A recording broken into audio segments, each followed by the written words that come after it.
Welcome, friends.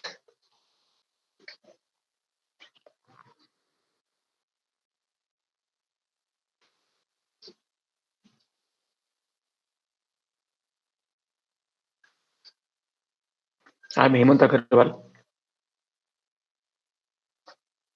host and coordinator of webinar conducted by chshelpforum.com.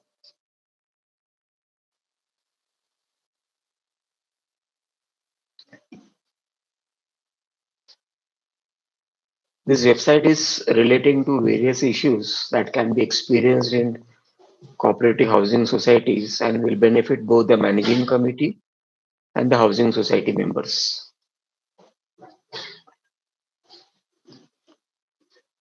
It has got very simple language articles, draft of applications, various webinar videos, हमारे जितने भी पहले के videos वगैरह हैं सब वहाँ पे पब्लिश्ड है और जैसे-जैसा वक़्त मिलेगा वैसे-वैसे और कंटेंट ऐड होता जाएगा।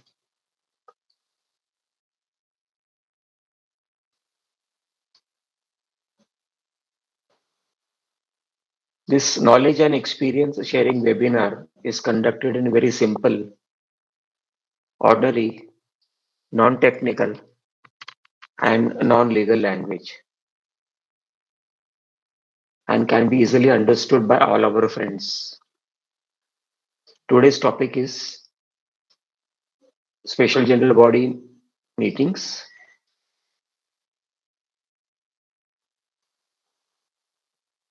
अलग-अलग एजेंडास क्या-क्या हो सकते हैं, क्या-क्या एजेंडास नहीं हो सकते हैं, आज हमारा विशेष चर्चा उस पे रहेगी।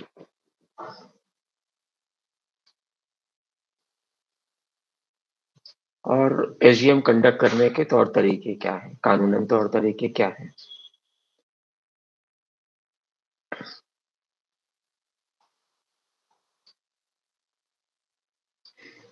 अगर आप बायलॉस की बात करेंगे तो बायलॉस 95 में एसजीएम कंडक्ट करने का बेसिक प्रोसीजर दिया हुआ है और बायलॉ नंबर 93 में AGM annual general body meeting करने का प्रोसीजर दिया हुआ है। यहाँ पे हम शॉर्ट फॉर्म में स्पेशल जनरल बॉडी को एसजीएम का जिक्र करेंगे और एनुअल जनरल बॉडी को एजीएम का जिक्र करेंगे। कई लोग एसजीबीएम बोलते हैं but it is the same thing.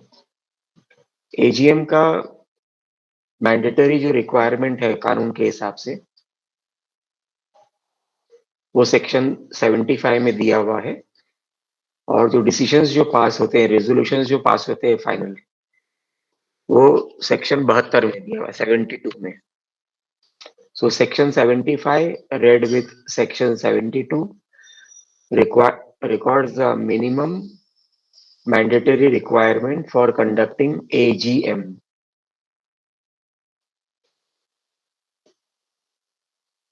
Section 76 read with section 72 records the minimum mandatory requirement for conducting SGM by requisition method by 1/5 members, general body members for SGM.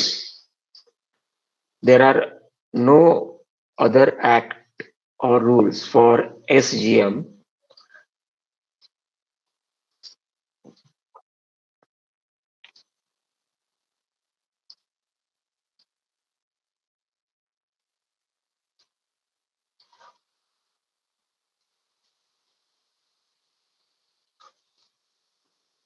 So there are limitations, सीमित दायरा है SGM conduct करने के लिए। सो SGM खाली conduct हो सकता है स्पेसिफिक इश्यूज के लिए, हर कोई इश्यूज के लिए एसजीएम कंडक्ट नहीं हो सकता।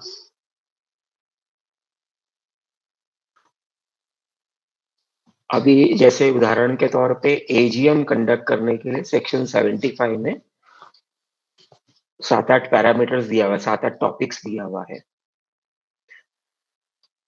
तो एजीएम का एजेंडा आप स्पेशल जनरल बॉडी मीटिंग में नहीं ले सकते। वो सिर्फ और सिर्फ एजीएम में ही ले सकते हैं। उदाहरण के तौर पे एजीएम में जो एजेंडा है वो है approval of minutes of previous AGM जो पिछले साल किया, और पिछले साल एजीएम से लेके आज के दिन का एजीएम के बीच में जितने भी स्पेशल जनरल बॉडी मीटिंग्स हुए हैं, उन सभी के मिनट्स का अप्रूवल लेना एजीएम में ही ले सकते हैं आप। एसजीएम में एसजीएम में पिछला एसजीएम का मिनट्स का अप्रूवल नहीं ले सकते। सबका सब चीज जो लेना है वो आपको एजीएम के टाइम पे लेना है। तो एक तो ये पॉइंट हो गया कि एसजीएम में पिछला एजीएम का मिनट्स एसजीएम का मिनट्स आप एसजीएम में पास नहीं करा सकते हो।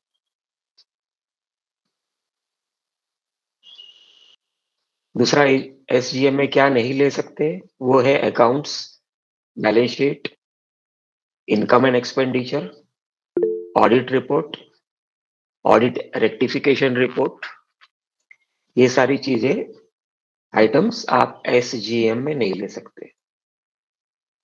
तीसरा आइटम जो एसजीएम में नहीं ले सकते वो है chairman signed managing committees annual working report. चौथा, बजट प्रोजेक्शन रिपोर्ट या जिसको कहते हैं budget projection calculation sheet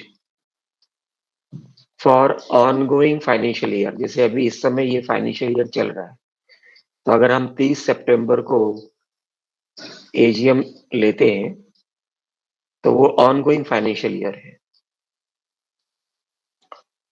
SGM में एक आइटम और नहीं ले सकते, वो है new membership transfer list. SGM में एक और आइटम नहीं ले सकते हैं, वो है बायलॉ अमेंडमेंट्स। एसजीएम में एक और आइटम नहीं ले सकते, वो है ऑडिटर अपॉइंटमेंट। इस तरह के कुछ चीजें हैं जो सिर्फ और सिर्फ एजीएम में ले सकते हैं और एसजीएम में नहीं ले सकते। तो कई बार कई सोसाइटीज है बोलते हैं कि हम एसजीएम में ये ले लेंगे, वो पॉसिबल नहीं है। एनी नंबर, कितने भी एजेंडा आप एसजीएम में आप ले सकते हो, any number of pre fixed agenda. अगर आपने ये डिसाइड किया है कि मुझे एसजीएम में 25 एजेंडा लेना है, तो आप 25 एजेंडा ले सकते हो एसजीएम में। कई सोसाइटियों का ये मानना है, कई लोगों का ये मानना है कि सिर्फ एक सिंगल एजेंडा ही ले सकते हैं एसजीएम में। वो टोटली बेबुनियाद सोचना है। You can take any number, कितने भी एजेंडा प्री फिक्स होना चाहिए, लेकिन लास्ट मोमेंट एजेंडा या मीटिंग के दौरान नया एजेंडा एसजीएम में आप नहीं ले पाओगे। So in an SGM no other business और एजेंडा कैन बी डिस्कस्ड और रिकॉर्डेड। ओनली एजेंडा, एसजीएम का जो एजेंडा होगा, जो आपने नोटिस में लिखा होगा, सिर्फ और सिर्फ वही कंडक्ट कर पाएंगे आप, भले वो एक एजेंडा हो या 50 एजेंडा हो। No other business. Typical SGM का नोटिस पीरियड है 5+1 डे, मीटिंग का दिन छोड़ के, और रीडेवलपमेंट के लिए 15 दिन का।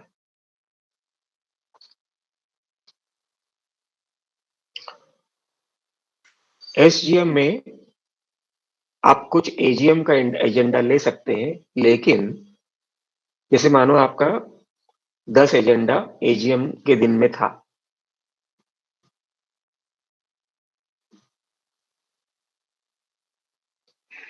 लेकिन एजीएम के समय सिर्फ 6 एजेंडा ही कर पाए और किसी कारणवश आपने एजीएम का बाकी एजेंडा पेंडिंग रह गया, तो चेयरमैन डिक्लेयर करता है कि अब बाकी एजेंडा 30 दिनों के अंदर हम दूसरा मीटिंग बुलाएंगे। Now that will be essentially A special general body meeting होगी।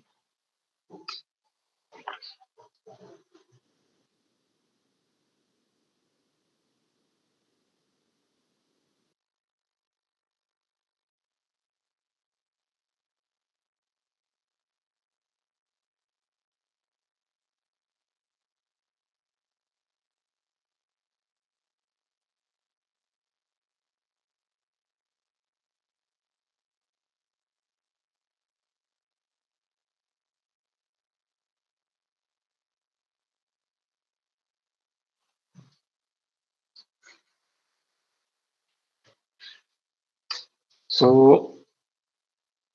SGM agenda should be fixed. No last minute agenda is possible to be discussed in an SGM.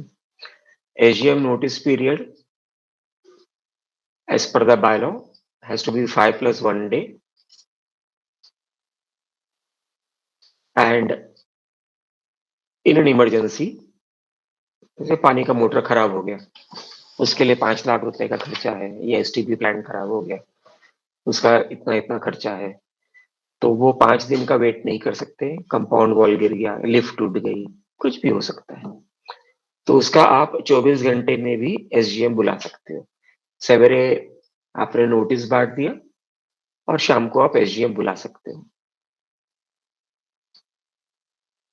AGM में बाकी बचा हुआ एजेंडा अगर किसी कारणवश पूरा नहीं कर पाते हो आप एजीएम में, तो 30 दिनों के अंदर वो एसजीएम में विद प्रॉपर जस्टिफिकेशन, जो एजीएम के मिनट्स में रिकॉर्डेड होना चाहिए कि किस कारण से एजीएम को एडजर्न किया गया, कितना एजेंडा लेफ्ट ओवर है, और तब जाके आपको एजीएम आप ले सकते हो, लेकिन वो भी सिर्फ 30 दिनों के अंदर।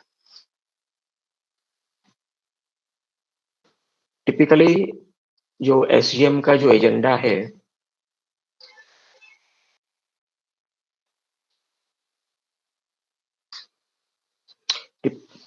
टिपिकली जो एजीएम या एसजीएम का एजेंडा है उसको बनाने का काम सेक्रेटरी का है, लेकिन with consultation in an managing committee meeting. तो सेक्रेटरी का काम है, बुद्धिमान सेक्रेटरी का काम है कि जो नोटिस एजेंडा है उसको स्ट्रेटेजाइज करे कि ये मेरा 5 एजेंडा है, इसमें इतना समय लगने वाला है। ऐसा नहीं है कि आपने 25 एजेंडा लिया और उसे 6 घंटे तक चलाते रहे meeting. Nobody is interested in sitting for 6 hours. अगर आपने as a secretary, as a managing committee अगर आप ऐसा करते हो, तो इसका मतलब ये होता है कि आप चाहते हो कि मेजॉरिटी ऑफ द लोग उठ के चले जाए, और आपका कोई गैर कानूनी मकसद होगा उसके अंदर। लोगों के मन में शंका नहीं होना चाहिए, तो the secretary should strategise, plan करना चाहिए कि सर मेरा ये एजेंडा 5 एजेंडा है, इसको 2 घंटे लगेंगे, बस उसके ऊपर नहीं करना, तो उतना एजेंडा लेना ही नहीं।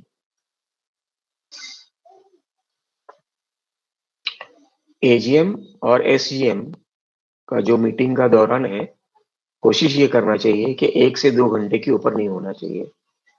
आप जनरल बॉडी के मेंबर्स को कंफ्यूज ना करें, बोर नहीं करें, उसको प्रेजुडाइज नहीं करें, और जितना लंबा आपका मीटिंग चलेगा उतना लंबा आपका मिनट्स भी चलने वाला है। मिनट्स अगर लंबा चलता है, तो जब कानूनी डिफिकल्टी आती है, कोर्ट कचहरी जाने की नौबत आती है, रजिस्ट्रार के पास जाने की नौबत आती है, रेजोल्यूशंस रीड करने की नौबत आती है अगले मीटिंग पे, तो लीगल डिफिकल्टीज आती हैं, both for the society as well as the managing committee. Adjournment of AGM and SGM is possible at the decision, sole discretion of the chairman या तो प्रिसाइडिंग ऑफिसर। प्रिसाइडिंग ऑफिसर अगर chairman नहीं आया हुआ है meeting में, तो general body member अपने खुद के लोगों में से किसी को भी एक चुन सकता है। मैनेजिंग कमेटी अपने खुद के लोगों से चेयरमैन या प्रेसिडेंट ऑफ द मीटिंग नहीं चुन सकता। वो डिसीजन रहेगा सिर्फ और सिर्फ अटेंडी जनरल बॉडी मेंबर्स का नॉमिनेशन होगा वहां पे कि मैं इसको नॉमिनेट करता हूँ, ये जाके प्रेसिडेंट बन के बैठेगा और वो मीटिंग कंडक्ट करेगा। उसके लिए मिनट्स पर रिकॉर्ड करना पड़ेगा कि चेयरमैन आज नहीं आया हुआ है, और इस कारण से जनरल बॉडी ने ये डिसीजन लिया हुआ है कि ये अनिल शर्मा को आज नॉमिनेट किया जाता है for the post of presiding officer, president of the meeting. Only he is president of the meeting only for that duration. जैसी मीटिंग खत्म हो गई, उसका अस्तित्व as a president, as a chairman खत्म हो जाता है। अगर जनरल बॉडी मेंबर में से अगर आप किसी को प्रेसिडेंट चुनते हो तो he does not become the chairman of the society. That is a totally different thing. This presiding officer has all the powers to conduct the meeting, to adjourn the meeting, or to remove any attendee general body member from the meeting for disturbing the meeting or abusing the meeting or whatever. He has got power to adjourn also the meeting for any reason. He may adjourn it for 10 minutes or he may adjourn it for sine die, जिसको बोलते हैं permanently also. As far as possible, society should conduct many SGM in a year. 2 AGM के बीच में 3-4 SGM conduct करना चाहिए और छोटे-छोटे business को कंडक्ट करना चाहिए ताकि लोग आए. आप रिफ्रेशमेंट्स का इंतजाम करिए और अगर आप बीच-बीच में बिजनेस अटेंड करते गए एजीएम के माध्यम से, तो एजीएम में सिर्फ जो मैंडेटरी रिक्वायरमेंट है, आप सिर्फ उसी को कंडक्ट करो. बाकी चीज़ों को कंडक्ट करने की ज़रूरत नहीं पड़ेगी आपको. सो कंक्लूजन इज़ कि एजीएम बरस में 3-4 बार करिए, 5 बार करिए, 10 बार करिए. छोटे-छोटे 2-3-4 बिजनेस को अटेंड करिए. लोग आएँगे, इंटरेस्ट लेके आएँगे. जनरल बॉडी के लिए रिफ्रेशमेंट्स वगैरह का इंतजाम करिए. एक रैपोर्ट बनता है, एक रिलेशन बनता है. And it helps in maintaining a good relationship between the managing committee and the general body members. Managing committee के कुछ बिजनेस होते हैं जो एसजीएम में कंडक्ट नहीं कर सकते. जैसे उदाहरण के तौर पे मैनेजिंग कमिटी का रिस्पॉन्सिबिलिटी है टू फॉर मैनेजर अपॉइंटमेंट. अगर मैनेजर अपॉइंट करना है तो वो managing committee, because managing committee is the administrative and the governing authority, है ना. वो सेक्शन 2 ब्रैकेट 27 में लिखा है और 73(1)(a)(b) में लिखा भी है. मैनेजिंग कमिटी का रूटीन जो खर्चा है वो सिर्फ मैनेजिंग कमिटी के मीटिंग में ही पास होगा, एसजीएम में पास नहीं होगा. मैनेजिंग कमिटी में अगर कोई ऑप्शन करना है, जैसे मैनेजिंग कमिटी का स्ट्रेंथ अगर कम हो गया है, कोई रिजाइन हो गया है, कोई मर-मुरा गया है, तो उसको अगर और किसी मेंबर को ऑप्ट करना है तो वो सिर्फ और सिर्फ मैनेजिंग कमिटी की मीटिंग में हो सकता है. एजीएम या एसजीएम में नहीं हो सकता. रूटीन एनुअल मेंटेनेंस कॉन्ट्रैक्ट है. इसी तरह के कई काम है जो सिर्फ और सिर्फ मैनेजिंग कमिटी की मीटिंग में हो सकता है और एसजीएम में नहीं हो सकता.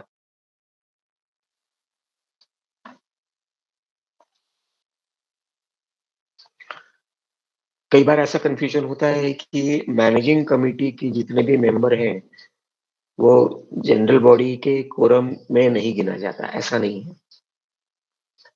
मैनेजिंग कमिटी का मेंबर भी आपका जनरल बॉडी मेंबर है, उसको भी पकड़ के ही आपका कोरम होगा. तो quorum of members of general body meeting includes managing committee members also. कई बार ऐसा देखा जाता है कि आप एसजीएम में अटेंड नहीं करोगे, एजीएम अटेंड नहीं करोगे तो आपको पेनल्टी लगेगी. ऐसा कोई प्रोविजन नहीं है. आप कोई पेनल्टी मेंबर के ऊपर नहीं लगा सकते for not attending any AGM और एसजीएम. चेयरमैन और president is the sole authority to adjourn meeting for recorded reason. He should record the reasons कि मैं मीटिंग किस चीज के लिए एडजर्न कर रहा हूँ.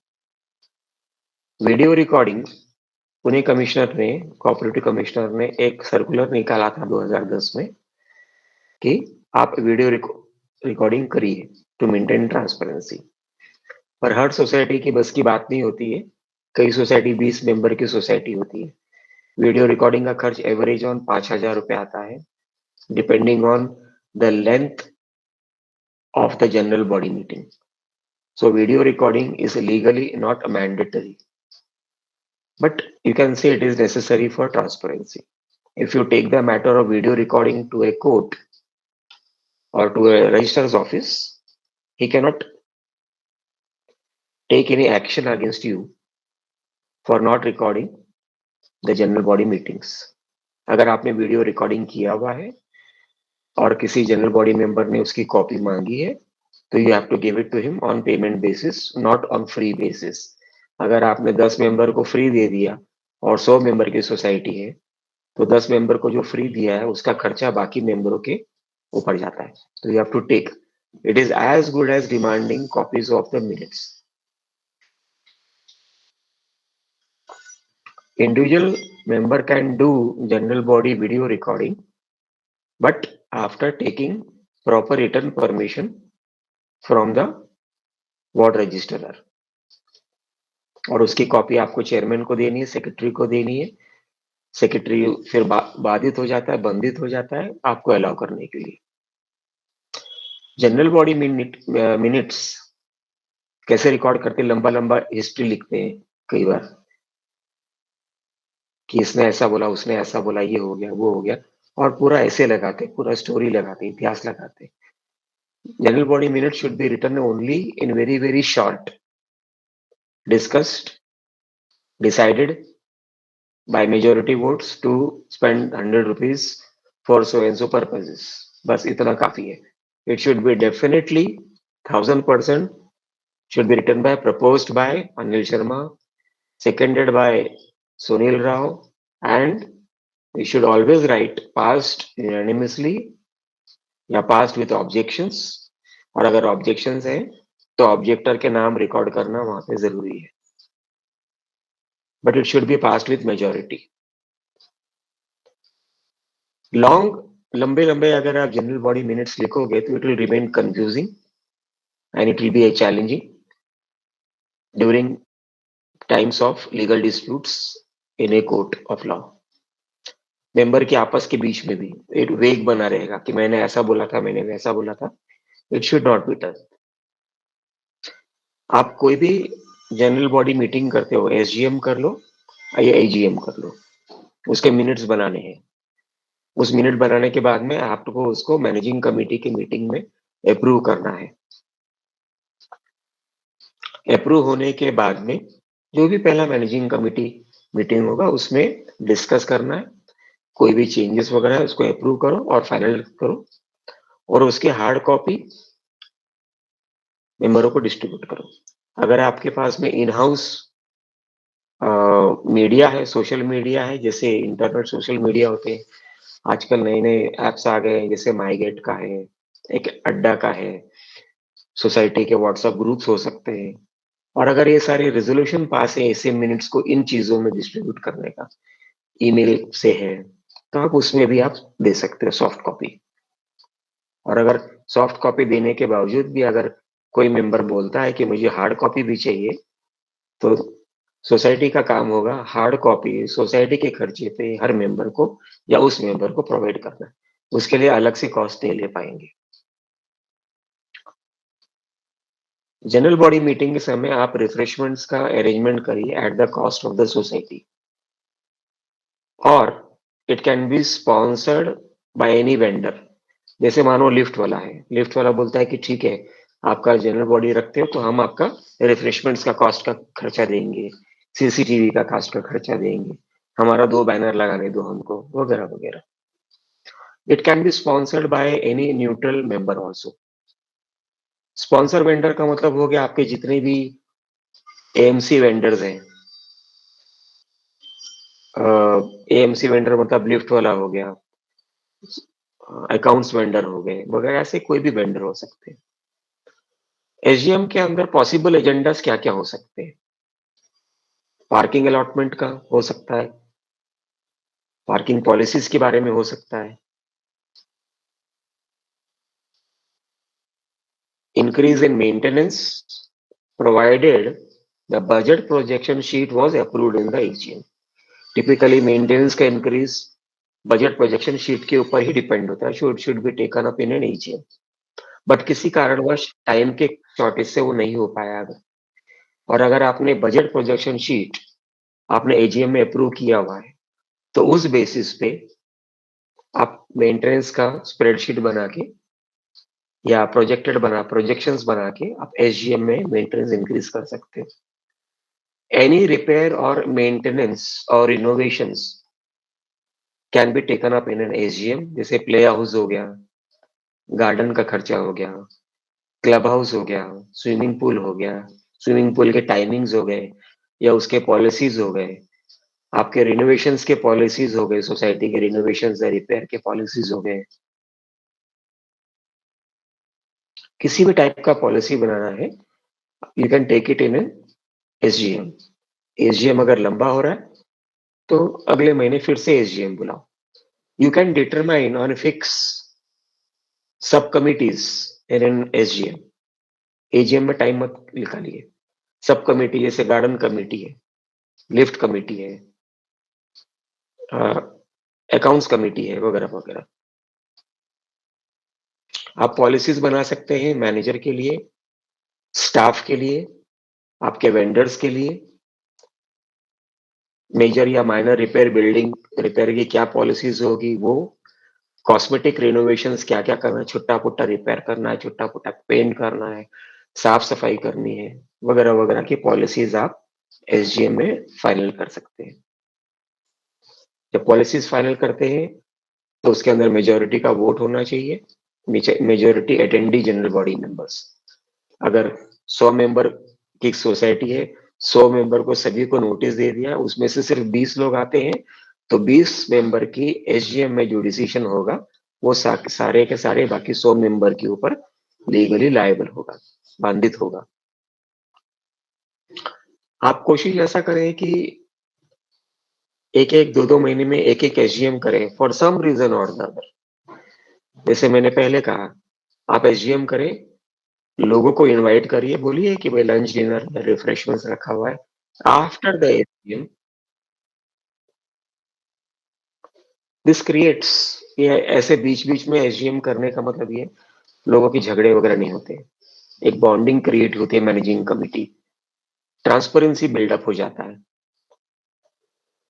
अभी ये बॉन्डिंग क्रिएट करना और ट्रांसपेरेंसी बिल्डअप करना ये मैनेजिंग कमिटी का काम है, पर कुछ बदमाश मैनेजिंग कमिटी मेंबर्स होते हैं जो ये नहीं करना चाहते हैं। अरे जितने कम मेंबर आएंगे उतना अच्छा है, एजीएम को लंबे लंबी खींचो, जानबूझ के झगड़ा क्रिएट करो ताकि लोग आए नहीं मीटिंग्स में, लेडीज नहीं आते हैं, जवान लोग नहीं आते हैं, बड़े बुजुर्ग हैं, बुढ़ापे में है वो नहीं आते, बोलता है झंझट का काम है, यहाँ पे तो शोर शराबा होता है, गाली गलौज होती है, तो नहीं जाएंगे। But this is the way. अगर एक प्रूडेंट एमसी है, ईमानदार एमसी है, तो उसको ऐसा करना चाहिए, ऐसा मेरा सुझाव है। मैनेजिंग कमेटी मेंबर्स टिपिकली नहीं करती है क्योंकि वो नर्वस हो जाती है जनरल बॉडी के मेंबर्स को फेस करने के लिए। लेकिन ऐसे में अगर मैनेजिंग कमेटी या चेयरमैन या प्रेसिडेंट को ऐसा लगता है कि जनरल बॉडी मेंबर में ये आदमी शोर कर रहा है, तो जैसे मैंने पहले बताया कि प्रेसिडेंट या चेयरमैन का अधिकार क्षेत्र में है, उस जनरल बॉडी मेंबर को उस मीटिंग से निकाला दिया जा सकता है। रिकॉर्ड करो, ये मेंबर गाली दे रहा था, इसके लिए इस मेंबर को मैं मीटिंग से बाहर निकाल देता हूँ। एक या दो ही बार होगा, 4 मेंबर को बाहर निकालो, लेकिन नेक्स्ट जनरल बॉडी मेंबर में वही मेंबर शांति से बैठेगा और शोर नहीं करेगा। आपका काम है, मैनेजिंग कमेटी का काम है, general body members, general body meetings को प्रॉपरली और व्यवस्थित कम और लोगों के कंफर्ट के हिसाब से कंडक्ट करना है। अगर मैनेजिंग कमेटी ने एसजीएम 2 से 3 महीने में हर बार किया, तो it is, I assure you कि मैनेजिंग कमेटी सपोर्ट पाएगी जनरल बॉडी मेंबर से और रिलेशंस मजबूत होंगे, इट विल बिकम स्ट्रॉन्गर। अब मैनेजिंग कमेटी के मीटिंग में, सॉरी, जनरल बॉडी के एजेंडा में आप एक एजेंडा डालिए to discuss quarterly internal audit report, उससे ट्रांसपेरेंसी मेंटेन होगी।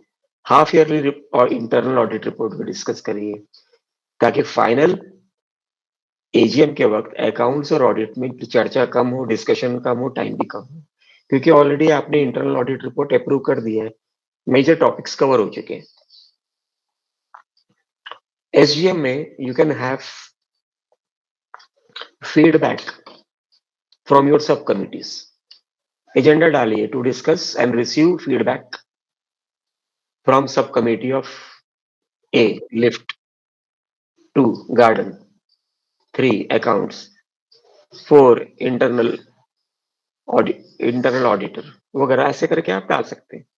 एसजीएम में आप स्पेशल इनवाइटीज को इनवाइट करिए, आप लीगल एडवाइजर को इनवाइट करिए, सोसाइटी में कोई डिस्प्यूट चल रहा है, आपको रिकवरी प्रोसीडिंग्स के बारे में चर्चा करनी है या काउंसलिंग करना है, वो आप करिए एसजीएम में।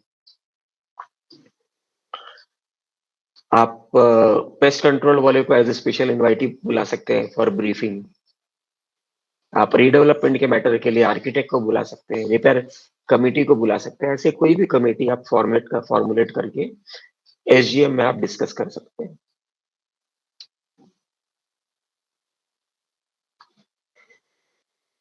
आई थिंक हम लोग आज का क्वेश्चन आंसर सेशन शुरू करते हैं, बिकॉज मुझे ऐसा लगता है कि बहुत से क्वेश्चंस होते हैं और कई question answer sessions last class में पेंडिंग पड़े रह जाते हैं। क्वेश्चन आंसर सेशंस के लिए आज के टॉपिक पर ही आप अपना प्रश्न डालिए।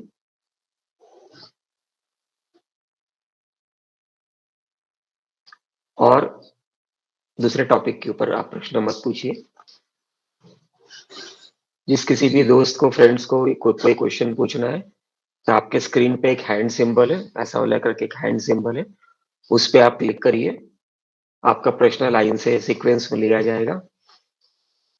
एक व्यक्ति सिर्फ एक ही प्रश्न लिया जाएगा और अगर वक्त बचा लास्ट में तो सेकंड क्वेश्चन लेंगे। प्रश्न पूछने के समय आपका ऑडियो और वीडियो को आपको स्विच ऑन करना है। अगर आप वीडियो स्विच ऑन नहीं करते हैं तो आपका प्रश्न नहीं लिया जाएगा।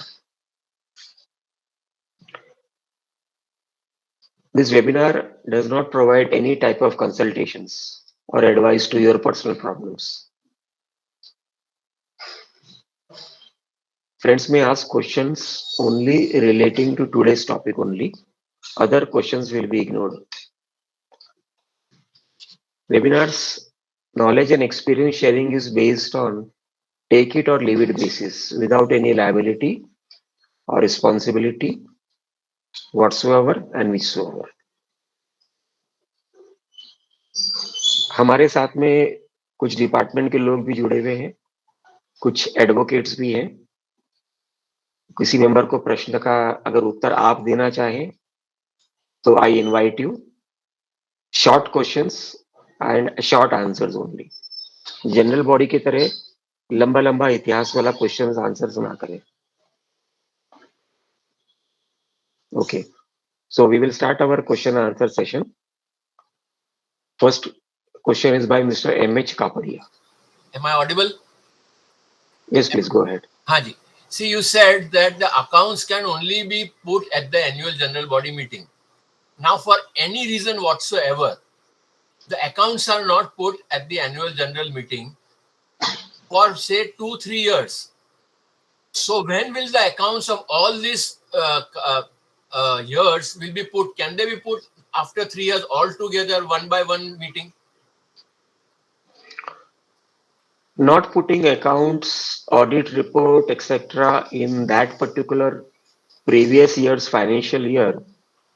आपके आज के फाइनेंशियल ईयर में पिछले ईयर का फाइनेंशियल ईयर का अकाउंट्स और ऑडिट रिपोर्ट डालना है। ये सेक्शन 75 का मैंडेटरी रिक्वायरमेंट है। आपने मैंडेटरी रिक्वायरमेंट नहीं किया तो आपको तो डिस्क्वालीफाई और डीबार हो जाते हो आप। तो 2 साल का 3 साल का करने का प्रश्न ही नहीं आता है। नई मैनेजिंग कमेटी आएगी, उसको रजिस्ट्रार को रिक्वेजिशन करना है कि सर ऐसी परिस्थिति में एजीएम नहीं हुआ था, अकाउंट्स पास नहीं हुआ था, तो आप एथोराइज्ड ऑफिसर को अपॉइंट करो। उसके नेतृत्व में आके ही 1 साल का, 2 साल का, 3 साल का, 50 साल का जो भी करना है आप उसी के नेतृत्व में करना है।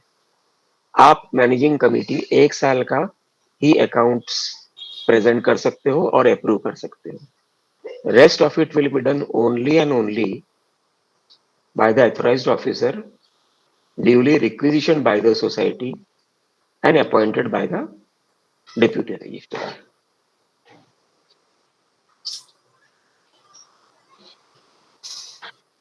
Thank you, Mr. Kapadia, for joining in. हाँ जी, thank you. Next question is by Mr. Rais Sayed. Mr. Rais Sayed. हाँ, गुड इवनिंग सर। मेरा प्रश्न ये है कि जो एजीएम, आप अपना वीडियो ऑन करिए। एक मिनट।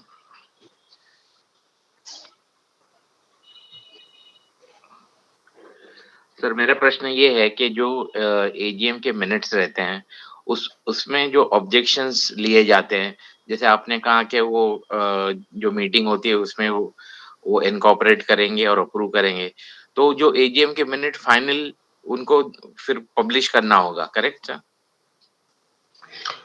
वेल, बायलॉ में जो लिखा है वो एक तरह से स्ट्रॉन्ग शब्दों में कहें तो बकवासबाजी है। हाँ। मैं आपको पूछता हूँ या बाकी लोगों को भी पूछता हूँ कि मानो 23 सितंबर को आपका एजीएम हुआ और उसके अंदर 200 मेंबर के सोसाइटी में से 100 मेंबर ने अटेंड किया और 100 मेंबर ने अटेंड नहीं किया, और उस मिनट रिकॉर्ड हुआ, वीडियो भी रिकॉर्ड हुआ, ये भी हुआ, वो भी, जो भी कुछ हुआ रिकॉर्ड हुआ, और उसके मिनट बनाने का अधिकार किसको है? सही साहब, आपको पता है कि मिनट्स बनाने का अधिकार किसको है? मिनट्स बनाने का अधिकार तो सेक्रेटरी से मैनेजिंग कमेटी को है। Managing committee. ठीक है। अब मैनेजिंग कमेटी मिनट बनाएगा तो वो बोलना है, उसको ये सोचना है कि भाई मिनट तो बना दिया, अभी इसको डिस्ट्रीब्यूट करना है। और डिस्ट्रीब्यूट करने के पहले उसको मैनेजिंग कमेटी की मीटिंग में अप्रूवल लेना है। करेक्ट। क्यों लेना है? क्योंकि मैनेजिंग कमेटी एडमिनिस्ट्रेटिव हेड है सोसाइटी का, क्योंकि आप चुन के लेकर आए हो उसको। वो गवर्निंग बॉडी है क्योंकि आप उसे चुन के लेकर आए हो। करेक्ट। चलो यहाँ तक तो समझ लिया। अभी आपने ड्राफ्ट दे दिया, लोगों को ड्राफ्ट दिया, जैसे आपने फॉर्मूला बताया और मेरे अपना बायलॉज में भी लिखा हुआ है। अब प्रश्न ये आता है कि मानो 15 नवंबर को आपने draft of general body minutes, कोई भी एजीएम को हो या एसजीएम को, दोनों ही जनरल बॉडी मिनट्स हैं, आपने उसको डिस्ट्रीब्यूट कर दिया लोगों को। अब मानो 200 मेंबर के सोसाइटी में 5 लोगों ने बोला कि ये करेक्ट नहीं, इसको रेक्टिफाई करो। मैनेजिंग कमेटी ने रेक्टिफाई किया, उसको फिर बांट दिया। दूसरे और 15 आदमी का चिट्ठी आ गया, नहीं ये बराबर नहीं, इसको रेक्टिफाई करो। जिन्होंने मीटिंग अटेंड नहीं किया उसका भी ऑब्जेक्शन आ गया। करेक्ट। अभी आपसे ये पूछता हूं सैयद साहब कि आपको कितनी बार इसको रेक्टिफाई करना है? एक कुछ बोलिए, कितनी बार रेक्टिफाई करोगे? वेल मुझे तो आइडिया नहीं है सर एग्जैक्टली कितने। तो आप एक बार भी नहीं करोगे, 2 बार भी नहीं करोगे, 10 बार भी करोगे, वगैरह वगैरह। और डिसीजन लेने का मिनट्स के ऊपर, जैसे आपने बताया, अधिकार किसका है? वो सिर्फ मैनेजिंग कमेटी का, जनरल बॉडी का है। अभी एक रेजोल्यूशन पास किया अकाउंट्स का, उसको प्रपोज किया अनिल भाई ने, उसको सेकंड कर दिया सुनील भाई ने, पूरे जनरल बॉडी में यूनानिमसली पास कर दिया उसको, और रिकॉर्ड भी हो गया। उधर से राकेश बोलता है नहीं ये गलत है, उसने मीटिंग अटेंड नहीं किया, गलत है, इसको ऐसे प्रेजेंट करना चाहिए था, ये इसको मिनट में आपको ऐसे लिखना चाहिए था, ऐसे लिखना चाहिए था। आपको अधिकार क्षेत्र में नहीं है बोलने का, आप मैनेजिंग कमेटी मेंबर नहीं हो ये बोलने के लिए कि आप ऐसे काम करो। एडमिनिस्ट्रेटर, एडमिनिस्ट्रेटिंग और गवर्निंग अथॉरिटी और मैनेजिंग कमेटी है, प्रतिनिधि है सब लोगों का। आप नहीं हो, अनिल भाई नहीं है, सुनील भाई नहीं है, राकेश भाई नहीं है, सैयद भाई नहीं है, वो मैनेजिंग कमेटी मेंबर है। तो मिनट मैनेजिंग कमेटी ने जो बनाया वही फाइनल है, उसको डिस्ट्रीब्यूट कर दिया। जनरल बॉडी में अधिकार क्षेत्र नहीं है उस पर बार बार कमेंट करने का, ये कुछ करने का। जो भी कुछ करना है अब वो आते जनरल बॉडी मीटिंग में, ईजीएम में होगा, व्हेन आप रीड करके अप्रूव करते हो, उस समय आप ऑब्जेक्शन लो। उस समय अगर मेजॉरिटी बोलती है कि नहीं ये बराबर नहीं, तो उतना पोर्शन आप स्ट्राइक आउट कर दो, उतना रेजोल्यूशन आप कट आउट कर दो, या पूरा रेजोल्यूशन कट आउट कर दो। आप नेक्स्ट एजीएम में आप उस मिनट को क्यों रीड और अप्रूव करते हो, जब आप पहले ही 10 बार ड्राफ्ट को करेक्शन कर करके आप देते चले गए? तो एक बार मिनट अप्रूव हो गया, मैनेजिंग कमेटी ने अप्रूव कर दिया, डिस्ट्रीब्यूट कर दिया, अब आपको ऑब्जेक्शन लेना है तो आप नेक्स्ट एजीएम के वक्त ही ले सकते हो, और लेने का ऑब्जेक्शन उसको ओवरराइड कर सकता है जनरल बॉडी के मेंबर। आपने ऑब्जेक्शन लिया, लेकिन बाकी पूरे जनरल बॉडी ने बोला कि नहीं ये बराबर है, तो आपका ऑब्जेक्शन कट आउट। फिर आपको अगर फिर भी ऑब्जेक्शन लेना है तो सेक्शन 91 में आप कोऑपरेटिव कोर्ट में जाके उधर मजे करिए, इधर जनरल बॉडी में अपना कमेंट्स आप नहीं कर सकते। टिपिकली आप यही चीजें जनरल बॉडी के मेंबर्स, कुछ मेंबर्स, नॉट ऑल, 100 मेंबर्स में 2 या 3% मेंबर्स जो होते हैं वो ट्रबल मेकर्स होते हैं, ट्रबल शूटर्स नहीं, ट्रबल मेकर्स होते हैं। उनका काम ही है कुछ ना कुछ उंगली करते रहने, जैसे बॉम्बे में अपन कैसे बोलते हैं उंगली करना, वैसे ही। हाँ। तो ये उंगली करने का जो फंडा है वो नेक्स्ट जनरल बॉडी मीटिंग में करिए सबके सामने, और सब अगर बोलेगा कि नहीं ये गलत है तो उसको चेंज कर दिया जाएगा। तो subject to changes in the previous years minute, this is pass, got it ना। तो इस तरह का रेजोल्यूशंस होगा। Everybody please keep your microphones on mute till you are called for speaking, otherwise I will have to remove it. Mr. Said, I hope your questions are clear. Answer is clear to your question. लेकिन यहाँ पर जो मेरे society में क्या है कि written objection देने के बावजूद भी सेक्रेटरी बोलता है कि we have not received any complaint return of the thing. जो जैसे आपने कहा कि नेक्स्ट एजीएम में आ रहा है, so we raise that the minutes first of all तो रीड करते ही नहीं है, ठीक है, और बोलते हैं कि इट इज बीन अप्रूव्ड। मैं बोला ऐसे हो ही नहीं सकता है, I have given personally, I have the copy. बोलता है I am not able to locate it. You are supposed to be giving your objections only in the next AGM. Be present over there and then you do it. मैंने आपको बताया कि वो bylaws में clause जो डले हुए हैं वो एक एररनेस फैक्टर है। एररनेस क्यों है? क्योंकि मैंने आपको अभी सीक्वेंस ऑफ इवेंट्स एक्सप्लेन किया। ओके। आप अगर बोलेंगे कि भाई 10 आदमी ने ऑब्जेक्शन लिया और दूसरा 10 आदमी ये बोल सकता है कि मिनट बराबर था, आपने क्यों नहीं किया, उसको रिस्टोर करो। तो ये तमाशा चलता रहेगा सोसाइटी में, आपको लगता है ऐसा? Anyway, thank you Mr. Said for joining. Thank you. Okay, next question we will take up of Mr. Prasad Mahadik. Mr. Prasad Mahadik. Yes, hello sir. How are you? Go ahead with your question, sir. Thank you.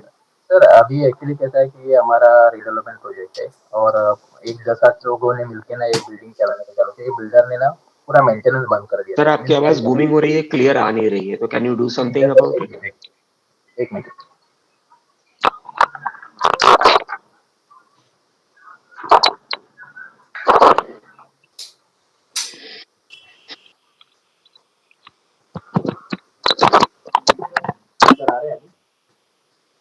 Hello.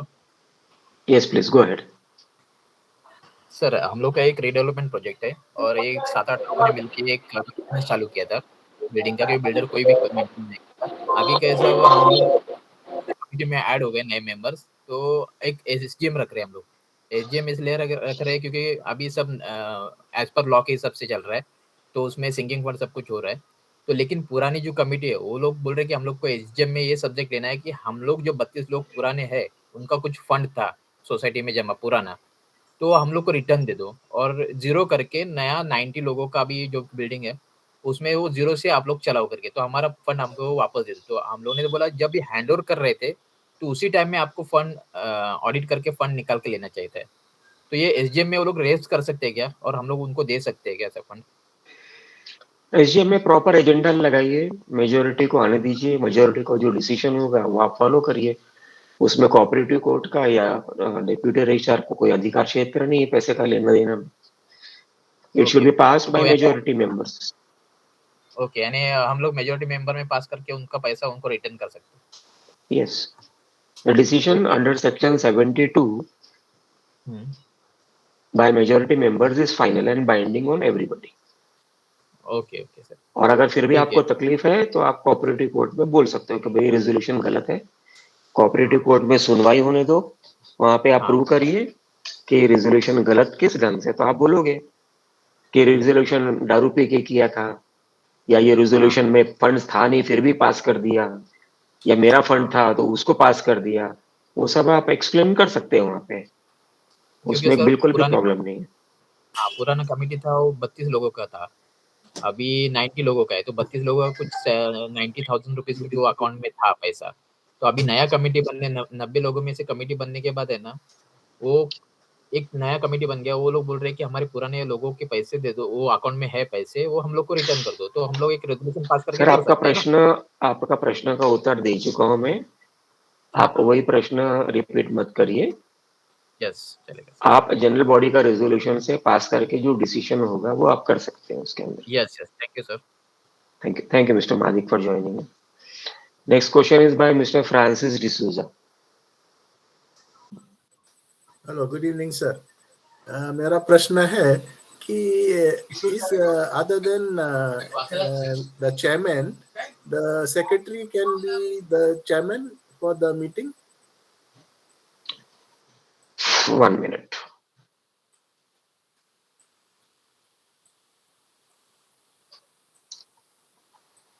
I'll have to remove member Amol Prasad. See, we are doing something.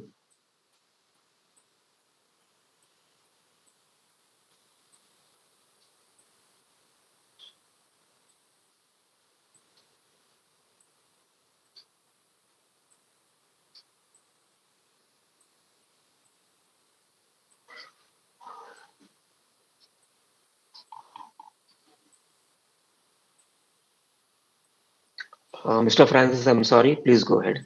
Okay. My question is, if the chairman is not present for the SGM, the secretary can become the presiding officer at the SGM? Actually, it is called the president of the meeting, and the president of the meeting can be chosen because it is a general body meeting. It is not a managing committee meeting. At the SGM also same. The SGM, Yeah. is it a managing committee meeting or is it No, a general body meeting? General SGM. So General. if it is a general body meeting, then only and only the general body can nominate somebody for being the president of the meeting Okay. and propose and second the same. अगर chairman नहीं आया है general body में, तो secretary ये नहीं बोल सकता है कि मैं प्रेसिडेंट बन जाता हूँ या मैं दूसरे मैनेजिंग कमेटी को बना देता हूँ। वो उसकी मैनेजिंग कमेटी मीटिंग नहीं है, ये जनरल बॉडी की मीटिंग है। तो जनरल बॉडी की मीटिंग में जो डिसीजन लेना है सेक्शन 72 के अनुसार, वो सिर्फ जनरल बॉडी ले सकती है। हाँ, पर ऐसा होता है नहीं। हमारा मीटिंग में 2 बार चेयरमैन ने बोला सेक्रेटरी को, हाँ तुम संभालो मीटिंग, ऐसा ही, और चला गया, मीटिंग चालू हो गया। नोबडी हैज सर होता है, कई सोसाइटियों में ऐसे ही होता है। उसी लिए जब भी कभी रजिस्ट्रार बोलता है तो एक ऑर्डर में लिखता है मनमानी कार्यभार चालवतात, मन मर्जी से कामकाज चला रहे हैं वो। And the resolution also doesn't say that there was any resolution passed saying that okay. I know, sir, but majority of the societies, they do not want to follow the law. They want to follow their own, let us say, what I can say. Somebody can help me, क्या बोलते हैं उसको? मोरे साहब? परंपरा, traditional. Unilateral decisions, whims and fancies on their own. Yes. So, Mr. D'Souza, I have answered your question. Thank you for joining in. Thank you. Next question is by Mr. Madhav Gokhale. Mr. Madhav.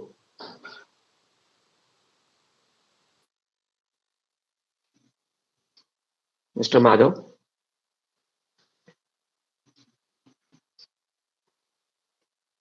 Mr. Madhav, please switch on your audio. Okay, sorry sir. हाँ. Yeah, please go ahead. आपका पहला video देखकर हमने SGM conduct कर दिया, उसमें 3 subject ले लिया था।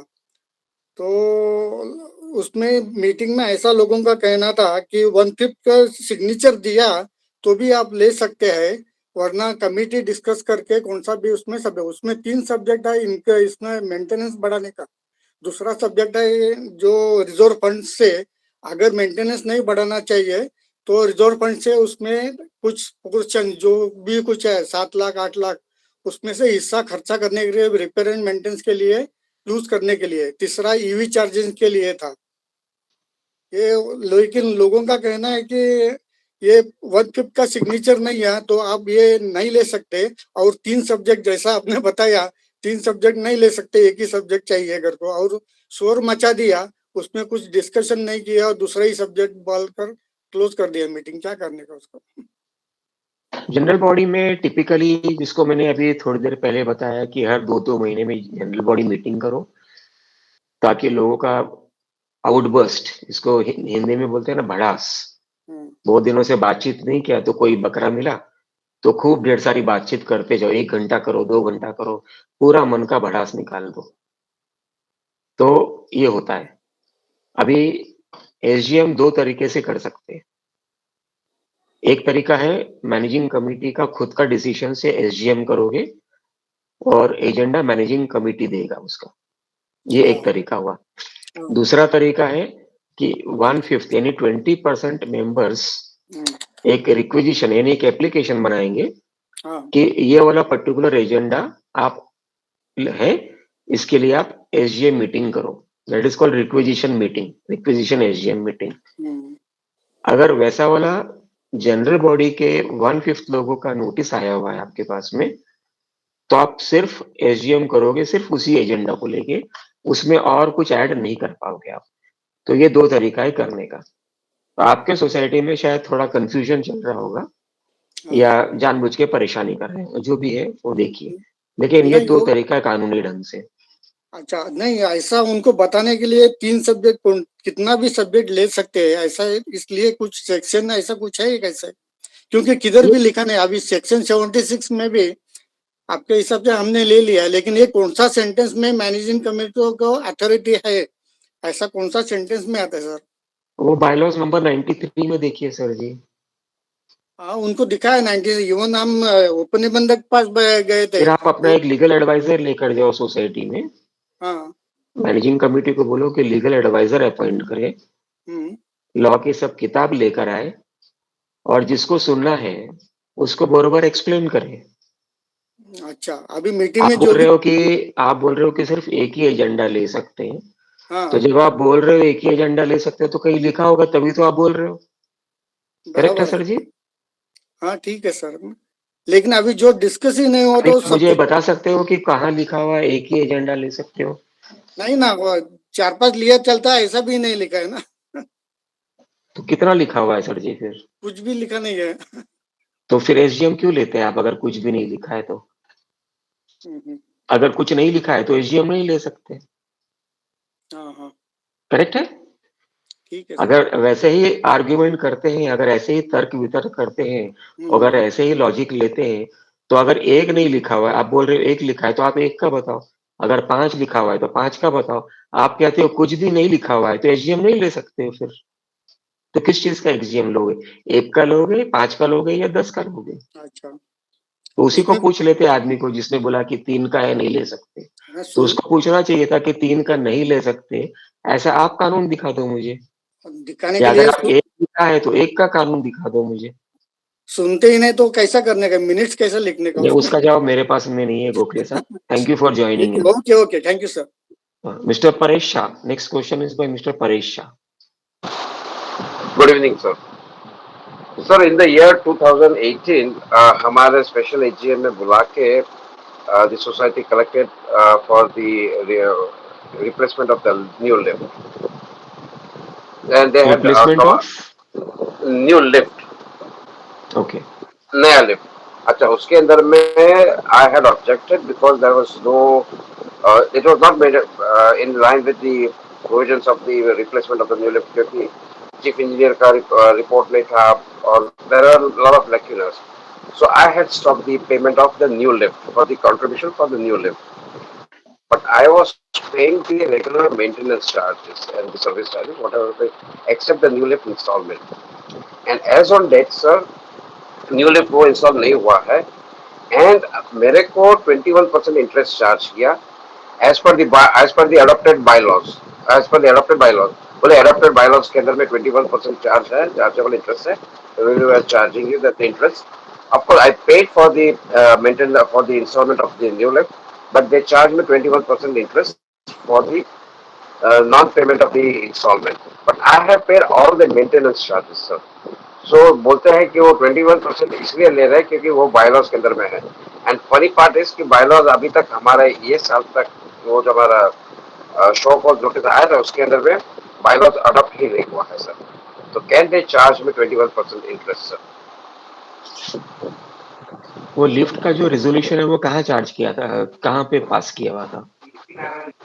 स्पेशल एजीएम में, स्पेशल एजीएम में sir, in the year 2018 and as on date install हुआ ही नहीं है. मेरे से 21% दिया पैसा एंड वो अच्छा दूसरे लोगों जो मेंबर्स का लिया था पैसा वो उन्होंने फिक्स डिपॉजिट में रखा where in they are getting interest of 4 और 5%. सो लिफ्ट मेरा जो रिपेयर्स का खर्चा है, परेशान आपका क्वेश्चन मैंने समझ लिया, अभी आप इंटरप्ट मत करिए. Sorry sir.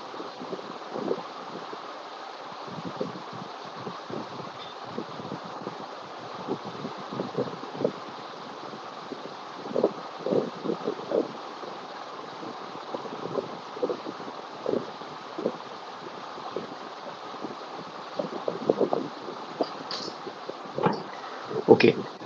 So your resolution for lift fund collection was passed in the general body meeting by a majority resolution, but only you simply chose not to pay only your contribution, and they declared you a defaulter of some sort, and you did not prefer to appeal against that particular resolution, challenge that particular general body resolution. So without challenging the general body resolution, you cannot say कि I am going to refuse to pay this thing. Okay. So if you do not want to pay, then you have to challenge that particular general body resolution, because that is passed by majority vote, which is binding on everybody under section 72. Now, if you do not want that to be binding on you, then you need to file dispute application under 91 before the cooperative court and have that resolution quashed or set aside. Otherwise, you will keep on remaining a defaulter. There is no option to it. Thank you, Mr. Shah, for joining in. Next question is by Mr. I paid, and later on I paid the installment, but they have charged me 21% interest. That's the point. Yes, because 21% interest is also a part of the general body resolution. जब कभी भी 21% आपने approve किया होगा साल 2 साल 50 साल पहले, you have not challenged that particular 21% also, isn't it? Sir मेरा कंटेंशन ये है कि आपने जो मेंबर से पैसा लिया है वो पैसा आपने 4 या 5% इंटरेस्ट में डाल दिया और मेरे से 21% लेके आप you are making a profit. I just my contention is that. Your contention is not correct. Your contention should be the interest passed in the GB meetings was 21%. What the society does with that money is no concern of yours. It is a concern of the managing committee. There are authorities defined separately. You are bound by 21%. Managing committee is bound by that interest which is being given by the bank or whatever. The general body member has got no jurisdiction to comment on what the managing committee does. It is their governing rights. If you want to create objections, go to the cooperative court. Managing committee क्या करती है, उसको इतना फायदा होगा, उसको redevelopment में जैसे बोलते हैं अरे बिल्डर को तो इतना फायदा होगा तो मुझे उसका भी शेयर चाहिए करके, ये गलत है. आपको जो मिल रहा है आप वो देखिए, अच्छा है बुरा है, नहीं अच्छा है तो कोर्ट में जाइए, अच्छा है एक्सेप्ट करके फिनिश करिए matter. Anyway, thank you, Mr. Paresh Shah, for joining. Thank you so much. Thank you, sir. I appreciate it. Next question is by Mr. Max Montario. Mr. Max Montario. Please unmute yourself, sir. Mr. Max, please unmute yourself. Sorry Yes, please. अच्छा Go ahead. मेरा एक question ये parking का non occupancy charges के बारे में मैं पूछ सकता हूँ? Yes, please. अच्छा, आई ओन अ पार्किंग स्लॉट और मैंने अभी वो पार्किंग स्लॉट रेंट पे दिया है मेरे नेबर को, तो उसका चार्जेस मैं 600 रुपया भरता हूँ, तो अभी उन लोग ने लेवी किया है 60 rupees 10% occupancy non occupancy charges के हिसाब से. इज इट करेक्ट और इट इज ओके? मिस्टर मोन्टारियो, अगर आपने आपकी प्रॉपर्टी भाड़े पे दिया, भले वो फ्लैट दिया हो या दुकान दिया हो या पार्किंग दिया हो, पर वो भाड़े पे दिया है, it is called tenancy, isn't it? Yes. So if it is tenancy, then the society will levy you 10% non-occupancy charges. And for your info and for info of all our friends here, the parking slot, not spot, slot, is owned by, do you own it, Sarji, Mr. Montario? Yes, sir, I paid for it. Do you have a stamp duty paid agreement to the same? Yes, sir. Well, that agreement, stamp duty paid agreement, is null and void because parking slot is a common open area, common area. Tilt parking ले लो, podium parking ले लो, basement parking ले लो. Unless it is a parking area which has consumed or utilized FSI. Please go ahead. Sir, this particular thing was, they have not particularly charged for the parking, but it has come with the apartment. It is not allotted to all because there was just number of parking spaces. So they were given on it was part of the agreement from the builder at that point in time. And तो वो हिसाब से one flat, one parking was issued. It was allotted to you, sir. It was not sold. It was allotted to you for usage purpose only. For your self usage purpose, and you yourself confirmed. If Yes. your flat is 101, that parking is linked to flat 101 only. Am I correct, sir? Yes, sir. Okay. Next criteria, please remember कि जो भी parking में floor space index या FSI consume नहीं हुआ है, वो parking लेना बेचना कानूनी तौर पे गुनाह है. It is an offence. So all parkings belong to the society, even if it is allotted to you. It is allotted to you only for usage purposes only. Yes, please.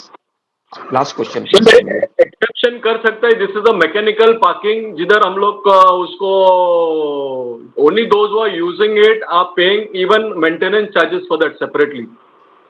No, sir. It is linked to the flat, and you are trying to delink that particular parking with your flat, and you are trying to link that parking with somebody else's flat.